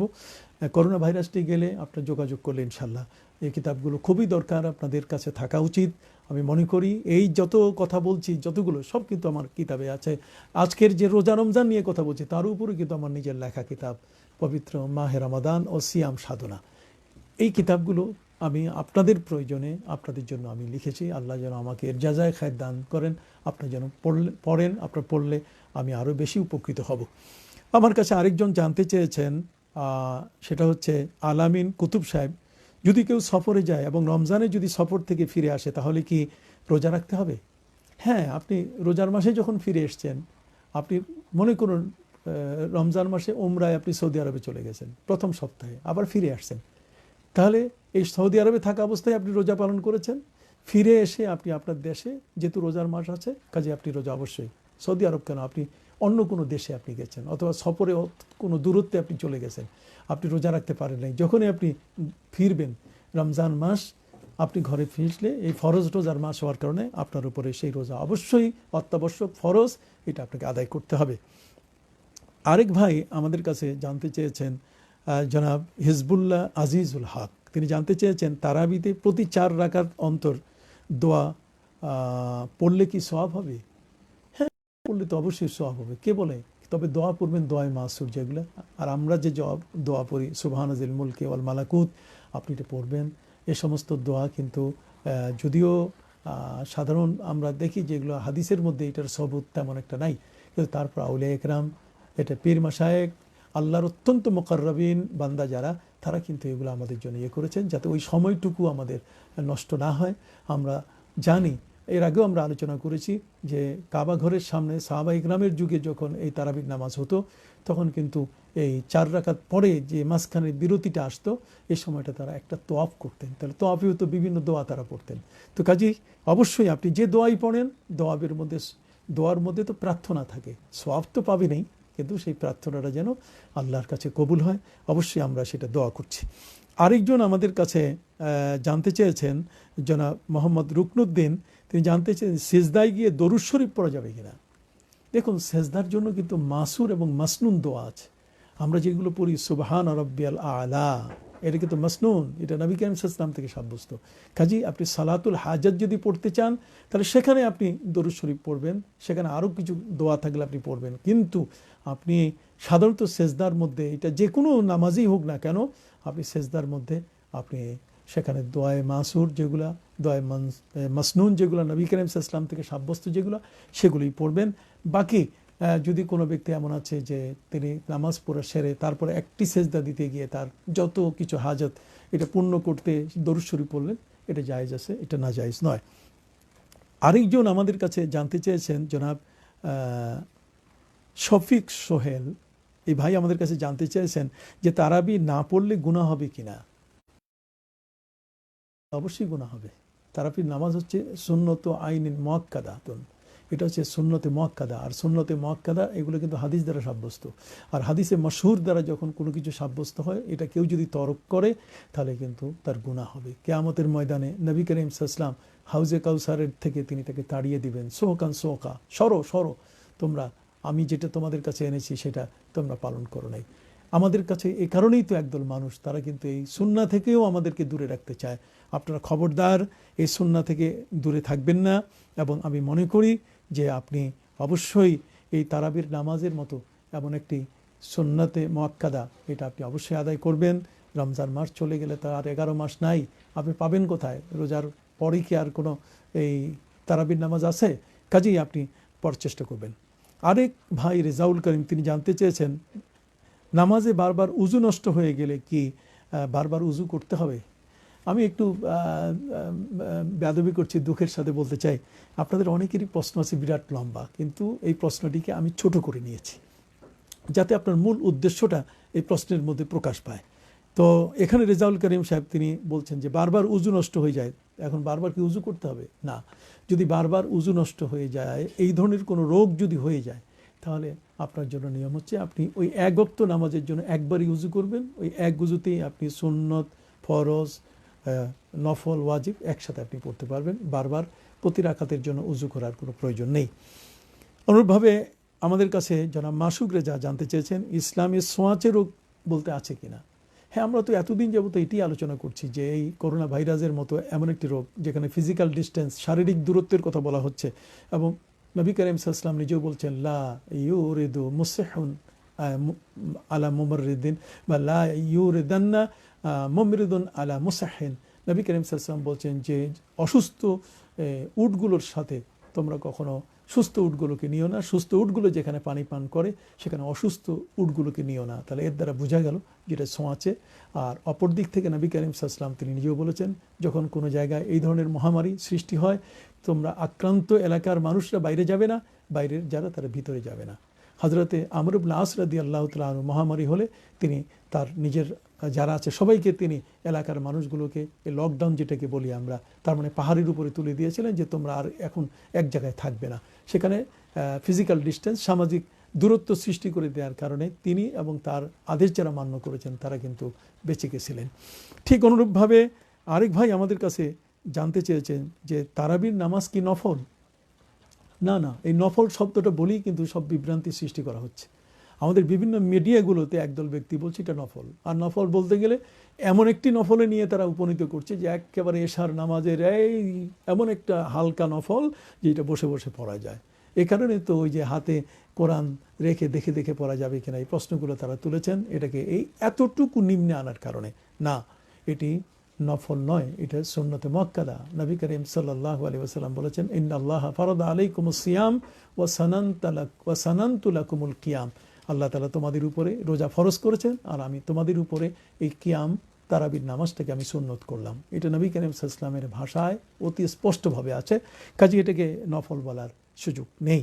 আর নফল বলে এটাকে এর কোনো কিছুই করা লাগবে না, এটা তরক করলে কোনো গুনাহ হবে না, এই ধরনের বক্তব্য দেওয়া যাবে না, বা যারা দিচ্ছেন তাদের বক্তব্য শোনাও যাবে না, মানাও যাবে না। আরেকজন আমার কাছে প্রশ্ন করেছেন যে টিভিতে লাইভে নামাজ জায়েজ কিনা। এখন নতুন একটা ফিতনার সৃষ্টি হয়েছে, এটা অবাক কাণ্ড যে টিভিতে, টেলিভিশনে, কোনো টেলিভিশনে সেখানে ইমাম একা সেখানে নামাজ পড়ছে না, এটা দেখে দেখে যার যে বাসা বাড়িতে যিনি যেখানে আছেন, দূরে কাছে 5, 10, 20, 100 মাইল দূরে, সেখানে যার যার ঘরে বসে ইক্তেদা করতেছেন। এটা সম্পূর্ণ নাজায়েজ, এটা জায়েজ নেই এবং কারো নামাজ হবে না, আপনাদের নামাজগুলো দোহরায় পড়তে হবে। অনুরূপভাবে আমার কাছে জানতে চেয়েছেন যে প্রতিদিন 2টায় লাইভে আসলে আমরা আমেরিকায় যারা থাকি আমাদের জন্য বড় ভালো হয়। আসলে এই বিষয়টা খুব গুরুত্বপূর্ণ একটা বিষয়। আমাদের এখানে যখন 2টা তখন আপনাদের ওখানে 4টা হয়, ভোর 4টা। তো ভোর 4টা হলে তখন আপনারা সেহরিতে ওঠেন, ওই সময় এই অনুষ্ঠানটা দেখা সহজ হয়। আমি চেষ্টা করব দেখি এটাকে আরও অন্য যারা লাইভ করছেন তাদের সাথে একটু পরামর্শ করে তারা যদি একটু ছাড় দেন তাহলে আমি দুটোই এটা আমি শুরু করতে পারি। আমি আপনার এই বিষয়টাকে বিবেচনায় রাখলাম। আরেকজন আমার কাছে প্রশ্ন করেছেন যে তারাবিতে কোরআন দেখে দেখে, হাতে কোরআন দেখে পড়া যাবে কিনা। এটার উত্তর আমরা গতকালকেও দিয়েছি এবং অনেকেই এই একটি বিষয়ের প্রশ্ন করেছেন গতকালকে আমরা বলেছি যে না, এতে নামাজ ফাসেদ হয়ে যাবে, নামাজ নষ্ট হয়ে যাবে। এবং তারাবির নামাজে আপনি কেন হাতে কোরআন নিয়ে পড়বেন, কারণটা কি? আপনি বাংলাদেশে কি আলেমের অভাব হলো? ইমাম কি বাংলাদেশে এখন নেই যে এখন শুধুমাত্র যারা আছেন তারা সব দেখে দেখে কোরআন পড়তে পারে? আল্লাহর মেহেরবানি, প্রায় 30 লক্ষের কাছাকাছি ওলামা ইকরাম বাংলাদেশ। আজকের আলিম ওলামা যারা অনেক বিজ্ঞ, অসংখ্য হাফিজে কোরআন, কাজেই সেখানে হাতে কোরআন রেখে দেখে দেখে তারাবি পড়ার এটা প্রয়োজন বলতে গেলে কিছু নেই। আপনি কি ইমাম হতে চান? তো ইমাম হলে আপনি কেন ইমাম হবেন? আপনার ইমামের হওয়ার চেয়ে অসংখ্য আলেম আছে আমাদের হাতে। আপনার যদি এত কষ্টই হয় যে আপনি নিজে পড়তে চাচ্ছেন কিন্তু আপনি ইমাম চাচ্ছেন, ইমাম পাচ্ছেন না, আমরা আপনাকে ইমাম দেবো ইনশাআল্লাহ। বাংলাদেশে এই ধরনের তারাবি পড়াবার ইমামের কোনো অভাব নেই, কিন্তু নিজের হাতে কোরআন দেখে দেখে আপনি নামাজ পড়লে এতে নামাজ আপনার ফাসিদ হয়ে যাবে, নামাজ নষ্ট হয়ে যাবে, বাতিল হয়ে যাবে। আর যারা একেবারেই কোরআনের কোনো আয়াতেই মুখস্থ নাই, তাহলে ওই ব্যক্তির জন্য তার নফল নামাজের ক্ষেত্রে সেখানে বলা হয়েছে সেই ব্যক্তি কেবল মাজুর, উনি পড়তে পারেন। কিন্তু এমনিতেই যার অন্তত পক্ষে এই 10টা সূরা মুখস্থ আছে, যদি একটা সূরা মুখস্থ থাকে তবু হাতে কোরআন নিয়ে দেখে দেখে পড়া যাবে না। আরেকজন আমাদের কাছে প্রশ্ন করেছেন যে নফল ও সুন্নত নামাজ কি কোরআন দেখে পড়া যাবে? না না, একই উত্তর, যে নফল বলেন সুন্নত বলেন এটা কোনোটাই কিন্তু কোরআন দেখে পড়া যাবে না, তাতে নামাজ ফাসিদ হয়ে যাবে। আমাদের কাছে আরেকজন জানতে চেয়েছেন যে রোজা থাকা অবস্থায় ইনহেলার নেওয়া যাবে কিনা। দেখুন, ইনহেলার এটা 2-3 প্রকারের আছে। আপনারা যারা ডাক্তার তাদের সাথে পরামর্শ করবেন, ডাক্তারের পরামর্শ দিয়ে আপনারা বুঝতে পারবেন। এক ধরনের ইনহেলার আছে যে সেহরি খাওয়ার সময় যদি নেওয়া হয় তার সন্ধ্যা পর্যন্ত আর ইনহেলার নেওয়া লাগে না। আরেকটা আছে এমন যেটার ভাব জাতীয়, মানে বাষ্পীয়, এটার মধ্যে কোনো আর্দ্রতা নাই, এটা আপনি নিতে পারেন। দিনে যে কয়েকবার আপনার হাঁপানি রোগ যদি থাকে বা এই ধরনের যদি কোনো অ্যাজমা থাকে তাহলে আপনি এটা নিতে পারবেন। কিন্তু যেটাতে আর্দ্রতা আসে, পেটে যদি তার আর্দ্রতা চলে যায় তাহলে কিন্তু আপনার রোজা টিকবে না, এদিকে আপনার খেয়াল রাখতে হবে। আরেকজন আমাদের কাছে জানতে চেয়েছেন যে রফুল ইয়াদাইনকারী যারা, তাদের পেছনে ইক্তেদা করা যায় আছে কিনা। রফুল ইয়াদাইন মানে যারা ওই রুকু থেকে ওঠার আগে হাত উঠায়, রুকুতে যাওয়ার আগে হাত উঠায়, এটাকে বলে রফি ইয়াদাইন। তো রফি ইয়াদাইন যারা করে তারা সাধারণত লামজাবি হয়ে থাকে। আর লামজাবি যারা, তারা কিন্তু নামাজে দাঁড়াইয়া মেসওয়াক করে। তো মেসওয়াক করলে দাঁত থেকে রক্ত পড়ার সম্ভাবনা থাকে। তো দাঁত থেকে রক্ত পড়লে তখন কিন্তু ওই রক্তে কিন্তু তার উজু নষ্ট হয়ে যাওয়ার সম্ভাবনা সবচেয়ে বেশি। কাজে উজু যদি নষ্ট হয়ে যায় ইমামের, তাহলে মুক্তাদির নামাজ হয়। তো এই জন্য আমাদের মাযহাব অনুযায়ী যে যারা এই ধরনের, তাদের পেছনে আমাদের ইক্তেদা করা যাবে না, আমরা তাদের পেছনে ইক্তেদা করব না।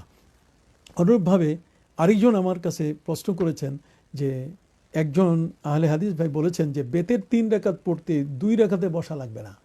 তার মানে 2 রাকাত, দ্বিতীয় রাকাতের পরে যে বৈঠকটা আছে এটা করা লাগবে না। এখানে উনি আমার কাছে যেটা কমেন্টসে লিখেছেন যে একজন আহলে হাদিসের কথা বলেছেন, না এটা শুদ্ধ নয়, এটা একেবারে অশুদ্ধ একটি কথা। বরং নবী করিম সাল্লাল্লাহু আলাইহি ওয়াসাল্লাম বলছেন যে সল্লিল বেতরা কাবিত্রিন নাহার। নবী করিম সাল্লাল্লাহু আলাইহি ওয়াসাল্লাম বলছেন রাতের বেতের তোমরা পড়বে দিনের বেতেরের মতো। দিনের বেতের হলো মাগরিবের নামাজ। মাগরিবের নামাজ আমরা কিভাবে পড়ি? 2 রাকাতের পরে বৈঠক আছে, তৃতীয় রাকাতের জন্য আমরা দাঁড়াই। কাজেই বেতের নামাজে অনুরূপভাবে 2 রাকাত, দ্বিতীয় রাকাতে আমরা বসবো, তৃতীয় রাকাতের জন্য আমরা দাঁড়াবো। কাজেই যিনি কথা বলছেন তিনি এটা সঠিক বলেন নাই। তিনি একসাথেই বলছেন যে বৈঠক শেষে হবে একটা, তার মানে প্রথম রাকাত আপনি আদায় করলেন, দ্বিতীয় রাকাত আদায় করলেন, তৃতীয় রাকাতে গিয়ে আপনি বসলেন না। এটি নবী করিম সাল্লাল্লাহু আলাইহি ওয়াসাল্লামের সে বাণীর বিপরীত, যেটা তিনি বলছেন সল্লিল বেতরা কাবিত্রিন নাহার, তোমরা রাতের বেতের পড়ো দিনের বেতেরের মতো। আর দিনের বেতের হলো মাগরিবের নামাজ। মাগরিবের নামাজের মধ্যে 2 রাকাতের পরে বৈঠক আছে। আর তাছাড়া নবী করিম সাল্লাল্লাহু আলাইহি ওয়াসাল্লাম বলেছেন আর সালাতু মাসনা মাসনা, নামাজ কিন্তু 2 রাকাত করে এসছে। কাজে এখানে 2 রাকাত পড়ে তারপরে না বসে আরেক রাকাতের জন্য কেউ যদি উঠে তার এটা শুদ্ধ হবে না। আরেকজন আমাদের কাছে জানতে চেয়েছেন যে তাহাজ্জুদের সিজদায় অতিরিক্ত কোনো দোয়া পাঠ করা যাবে কিনা।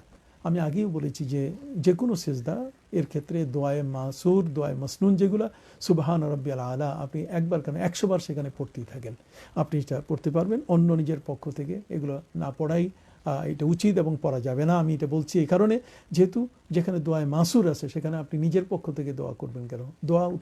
দোয়া করার জন্য হাত তো আছে, আপনি এরপর তো দোয়া করতে পারেন। আর যদি আলাদাভাবে করতে চান তাহলে আপনি নামাজ শেষ করে আপনি আলাদাভাবে একটা সেজদা করে সেই সেজদার ভিতরে আপনি আপনার সকল দোয়া যা আছে আপনি সবগুলো সেখানে করতে পারেন, আপনার আরজি মিনতি আল্লাহর কাছে জানাতে পারেন। আরেক ভাই আমাদের কাছে জানতে চেয়েছেন রোজার আলাদা প্রতিদান দেওয়া হবে, কথাটা কি সঠিক? অবশ্যই সঠিক। এটা হযরত আবু হুরায়রা রাদিয়াল্লাহু তাআলা হাদিসে কুদসির মধ্যে এসছে, যেখানে নবী করিম সাল্লাল্লাহু আলাইহি ওয়াসাল্লাম তিনি বলেছেন যে আল্লাহ তাআলা নিজেই বলেছেন, কুল্লু আমল ইবনে আদম ইউদাফুল হাসানাতু বিআশরি আমসালিহা ইলা 700 দাইফিন ইল্লা সাওম ক্বালা আল্লাহু সুবহানাহু ওয়া তাআলা ফাইন্নাহু লি ফাআনা উজজা বিহি ওয়া আও উজুজাবি ওয়া আনা আজিজিবি আও উজুজাবি। তার মানে এই হাদিসের মধ্যে এসছে যে আমি আল্লাহ নিজেই তার প্রতিদান দেব অথবা আমি তার প্রতিদান হব, এটা হাদিসের মধ্যে এসছে এবং সহিহ হাদিস। অপরদিকে আরেক ভাই আমার কাছে জানতে চেয়েছেন যে তারাবির 4 রাকাদন্তে অন্য কোনো দোয়া পাঠ করা যাবে কিনা। হ্যাঁ, আপনি দোয়া পড়তে পারবেন, এখানে কোনো দোয়ায় মাসুর বলতে গেলে নাই। অতএব প্রতি 4 রাকাতের পরে আমরা যে দোয়াগুলো পড়ি এর সাথে মিলাইয়া আপনি অন্য কোনো দোয়া পড়েন, তাতে কোনো অসুবিধা হবে না। আরেকজন আমাদের কাছে জানতে চেয়েছেন অমুসলিম ইফতারি দিলে সে ইফতার করা যাবে কিনা। আপনি দেখুন, রোজাটার মূল উদ্দেশ্য হচ্ছে তাকওয়া অর্জন করা। কাজে অমুসলিম যে আপনাকে ইফতারি দিয়েছে এটা অবশ্যই একটা ভালো সাইড, এটা আপনি নেবেন এবং তার সম্মানার্থে আপনি এটা নেবেন। তবে তাকওয়া হচ্ছে আপনার এর থেকে কোনোভাবে কৌশলে এড়িয়ে যাওয়া যায় কি না। আর যদি দেখা যায় যে না, লোকটি আমি যদি এই আচরণ করি তাহলে সে কষ্ট পাবে, অথচ এই লোকটি কিন্তু ইসলামের পথে আসার সম্ভাবনা আছে, তাহলে কিন্তু সেই দিক থেকে আপনি গ্রহণ করবেন এবং ইফতারি খেলে হালাল বস্তু যেটা আপনাকে দিয়েছে, ফল ফলাদি দিয়েছে, যেগুলো শুকনো অথবা ফল জাতীয়, এগুলো আপনি অবশ্যই নেবেন। তবে মনে রাখতে হবে তাদের যে খাবারগুলো যে পাতিলে পাক করা হয় সেখানে কিন্তু তারা ভিন্ন ধরনের অন্য কিছু পাক করে থাকতে পারেন, যেটা আমাদের জন্য ওই এক পাতিলে পাক করে খাওয়ালে সেটা কিন্তু আমাদের জন্য সঠিক হবে না। এটা আপনার খুব মাথায় রাখতে হবে।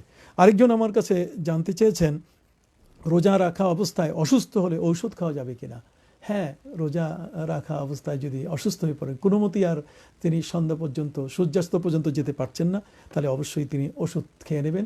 এবং তিনি অসুস্থ ব্যক্তি, এটার একটি কাজা তিনি রোজার মাসের শেষ হয়ে গেলে পরে তখন সুবিধা মতো সময় তিনি রাখবেন। আরেকজন আমার কাছে জানতে চেয়েছেন তারাবিতে নামাজ আদায় না করলে রোজার কোনো ক্ষতি হবে কিনা। তারাবির নামাজ আদায় না করলে আমরা আগেও এই বিষয় নিয়ে কথা বলেছি যে হ্যাঁ, ক্ষতি হবে এবং আপনি গুনাহগার না। রোজা তো আমাদের কাছে একসাথে আসে নাই, রোজা কতগুলো মেহমান সাথে নিয়ে আসছে। আমাদের দেশের মহামান্য রাষ্ট্রপতি, আমাদের দেশের মাননীয় প্রধানমন্ত্রী যখন বিদেশে যান তখন একা যান, সাথে অনেক বাণিজ্যের দল থাকে, তারপরে সেখানে মিডিয়ার দল থাকে, কত রকম দল সাথে নিয়ে তিনি সেখানে যান। রোজা কিন্তু আমাদের কাছে একটা দল নিয়ে আসছে, তার মানে তারাবি নিয়ে আসছে, ইফতার নিয়ে আসছে, সাহরি নিয়ে আসছে, লাইলাতুল কাদর নিয়ে আসছে, এতেকাব নিয়ে আসছে, অনেক সাথী নিয়ে আসছে। তো কাজে আপনি সেই সাথীগুলোর মর্যাদা দেবেন না। এজন্য আপনি অবশ্যই আপনার বডি আছে ঠিক, কিন্তু আপনার হাত পাও নাই। এই রোজার তারাবি যেটা, এটা হচ্ছে অনুষঙ্গ, তার মানে বডির হাত আর পায়ের মতো। হাত আর পাও যদি না থাকে তাহলে আপনার এই বডির দাম কি? আপনার তারাবি থাকলো না, আপনার সাহরি থাকলো না, তাহলে আপনার এই রোজার দাম কি? এই জন্য আপনাকে খুব খেয়াল রাখতে হবে যাতে আপনি সেদিকে লক্ষ্য রাখেন। আরেকজন আমার কাছে জানতে চেয়েছেন যে ফজরের ওয়াক্ত হওয়ার আগে সুন্নত পড়লে হবে কিনা। দেখুন, ফজরের ওয়াক্ত হওয়ার আগে সুন্নত পড়লে এটা ফজরের সুন্নত আদায় হবে না, ফজরের ওয়াক্ত পাইতে হবে, এটা ওয়াক্তে কামেল। কাজে এই সুন্নতটা কিন্তু সফরেও মাপ নাই। কাজেই ফজরের ওয়াক্ত যখন হবে, আমরা যখন সেহরি খেতে পারবো না, রোজার যখন সূচনা হবে, যেই সময়টি থেকে, যেই মিনিট থেকে, যেই সেকেন্ড থেকে, এর পরে কিন্তু আপনাকে সুন্নত পড়া জায়েজ আছে, তার আগে সুন্নত পড়লে হবে না। আরেকজন আমাদের কাছে জানতে চেয়েছেন নামাজের কাফারা আদায়ের সঠিক নিয়ম কি। দেখুন, কেউ যদি মারা যান তাহলে তার নামাজের কাফারা আদায় করতে গেলে প্রতিদিন 6 ওয়াক্ত নামাজের হিসাব করবেন, তার মানে 5 ওয়াক্তের পাশাপাশি বেতের সহ 6 ওয়াক্ত। আর এটা আপনি দিবেন ফিতরা, যে পরিমাণ যে হারে এক একজনের ফিতরা দেওয়া হয়েছে ঠিক ওই পরিমাণ প্রত্যেক ওয়াক্তের হিসাব হবে। আমরা গত বছর 70 টাকা করে দিয়েছি, কাজে এখানে প্রতি ওয়াক্তে এর বিপরীত সেখানে 70 টাকা হিসাব করে আপনি যত নামাজ ওয়াক্তের কাজা হয়েছে সেটা আপনি আদায় করবেন। এরপরে স্বপ্নদোষ হলে কি রোজা নষ্ট হয়ে যাবে? না, রোজা নষ্ট হয়ে যাবে না, আপনি গোসল করে নেবেন।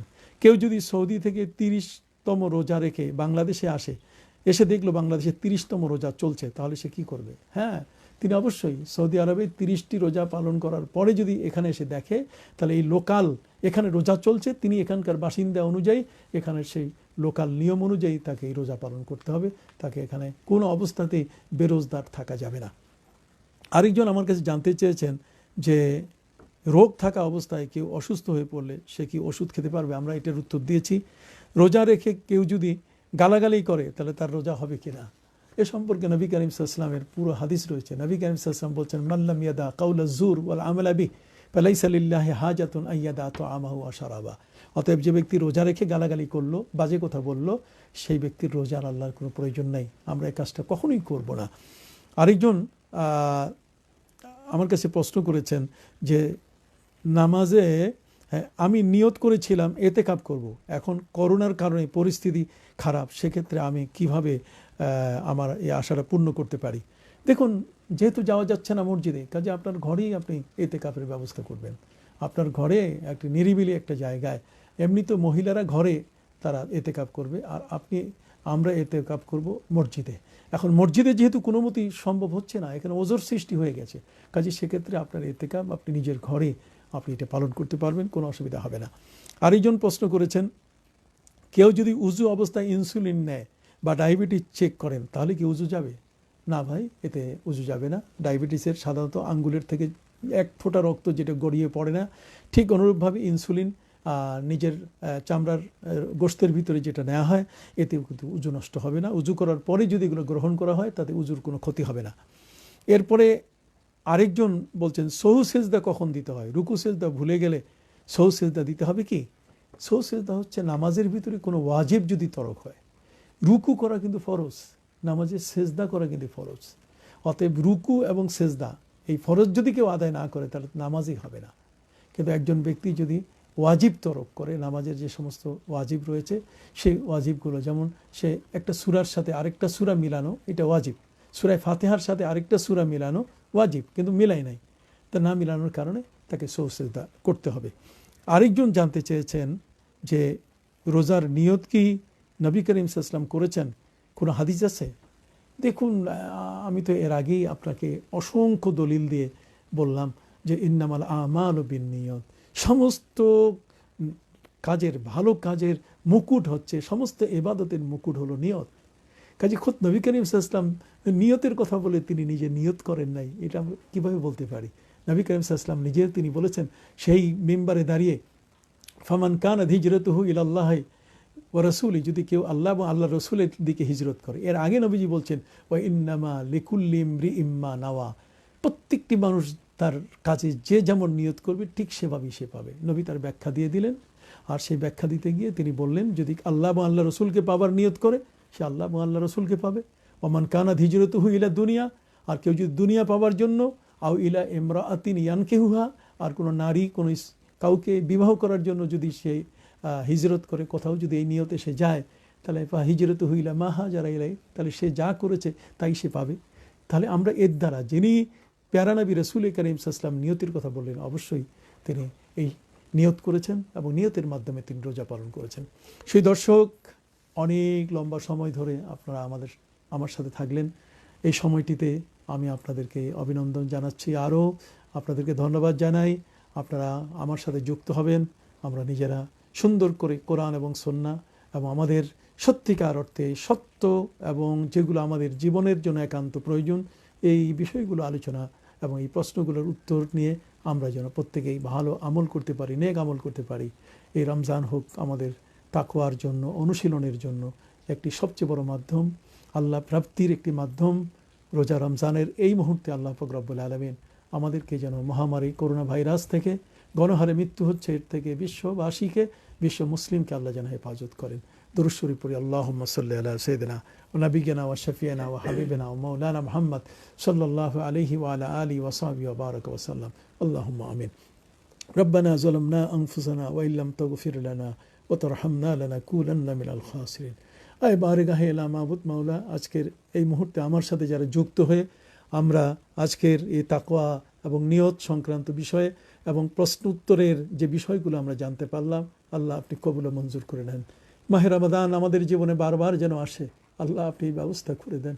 রব্বুল আলামিন, প্রাণঘাতী করোনা ভাইরাসের মতো একটি বড় ধরনের কঠিন মহামারী থেকে আল্লাহ আমাদেরকে আপনি মুক্তি দান করুন। আল্লাহ বাংলাদেশকে মুক্তি দান করুন, বাংলাদেশের প্রতিটি মানুষকে আল্লাহ আপনি হেফাজত করুন, বিশ্বের প্রতিটি মুসলিমকে আপনি হেফাজত করুন, সারা বিশ্বকে আল্লাহ এর থেকে আপনি রক্ষার ব্যবস্থা করে দেন। নিশ্চয়ই গুনাহের কারণে আল্লাহ আমাদের উপরে বিপদ এসেছে। আল্লাহ আপনার নবীজি বলেছেন যে আকাশে সুরাইয়া তারকা উদিত হলে বিপদ আপদ কেটে যায়, আল্লাহ আপনি আমাদের জন্য এই বিপদটিকে দূর করে দেন। বাংলার মানুষ, আয় আল্লাহ ঘনবসতি এলাকায় আমরা বসবাস করি, আল্লাহ এই জনপদটিতে আয় আল্লাহ প্রায় 18 কোটি মানুষ বসবাস করছে। রব্বুল আলামিন আপনার শাহী দরবারে ফরিয়াদ, আমাদেরকে এই করোনা ভাইরাসের আক্রমণ থেকে বাঁচার ব্যবস্থা করে দেন। প্রতিটি মসজিদে কোরআনের তেলাওয়াত হচ্ছে, আল্লাহ এই উসিলায় আমাদেরকে আপনি মুক্তির ব্যবস্থা করে দেন। আল্লাহ আর যত রোগ, আর যত বালা মুসিবত যার যেখানে আছে আপনি দূর করে দেন। অসুস্থ রুগীদেরকে আল্লাহ আপনি শিফা দান করুন। আল্লাহ বিশ্বের সকল স্থান থেকে করোনা ভাইরাসকে নিপাত করে আল্লাহ নতুন করে পৃথিবীকে সাজাবার এবং আপনাকে মানার মতো পৃথিবীর সকল শক্তি যারা মাথা নত করে আপনাকে আল্লাহ বলে স্বীকার করে, আল্লাহ আপনি পরিবেশ তৈরি করে দেন।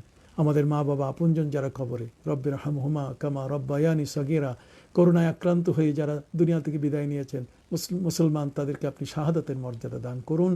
মাহে রমজানে বেশি বেশি নেক আমল করে আমাদেরকে মুত্তাকি হওয়ার তৌফিক দান করুন। সুবহান রব্বিকা রব্বিল ইজ্জাতি আম্মা ইয়াসিফুন ওয়া সালামুন আলাল মুরসালিন ওয়ালহামদুলিল্লাহি রব্বিল আলামিন। আমিন।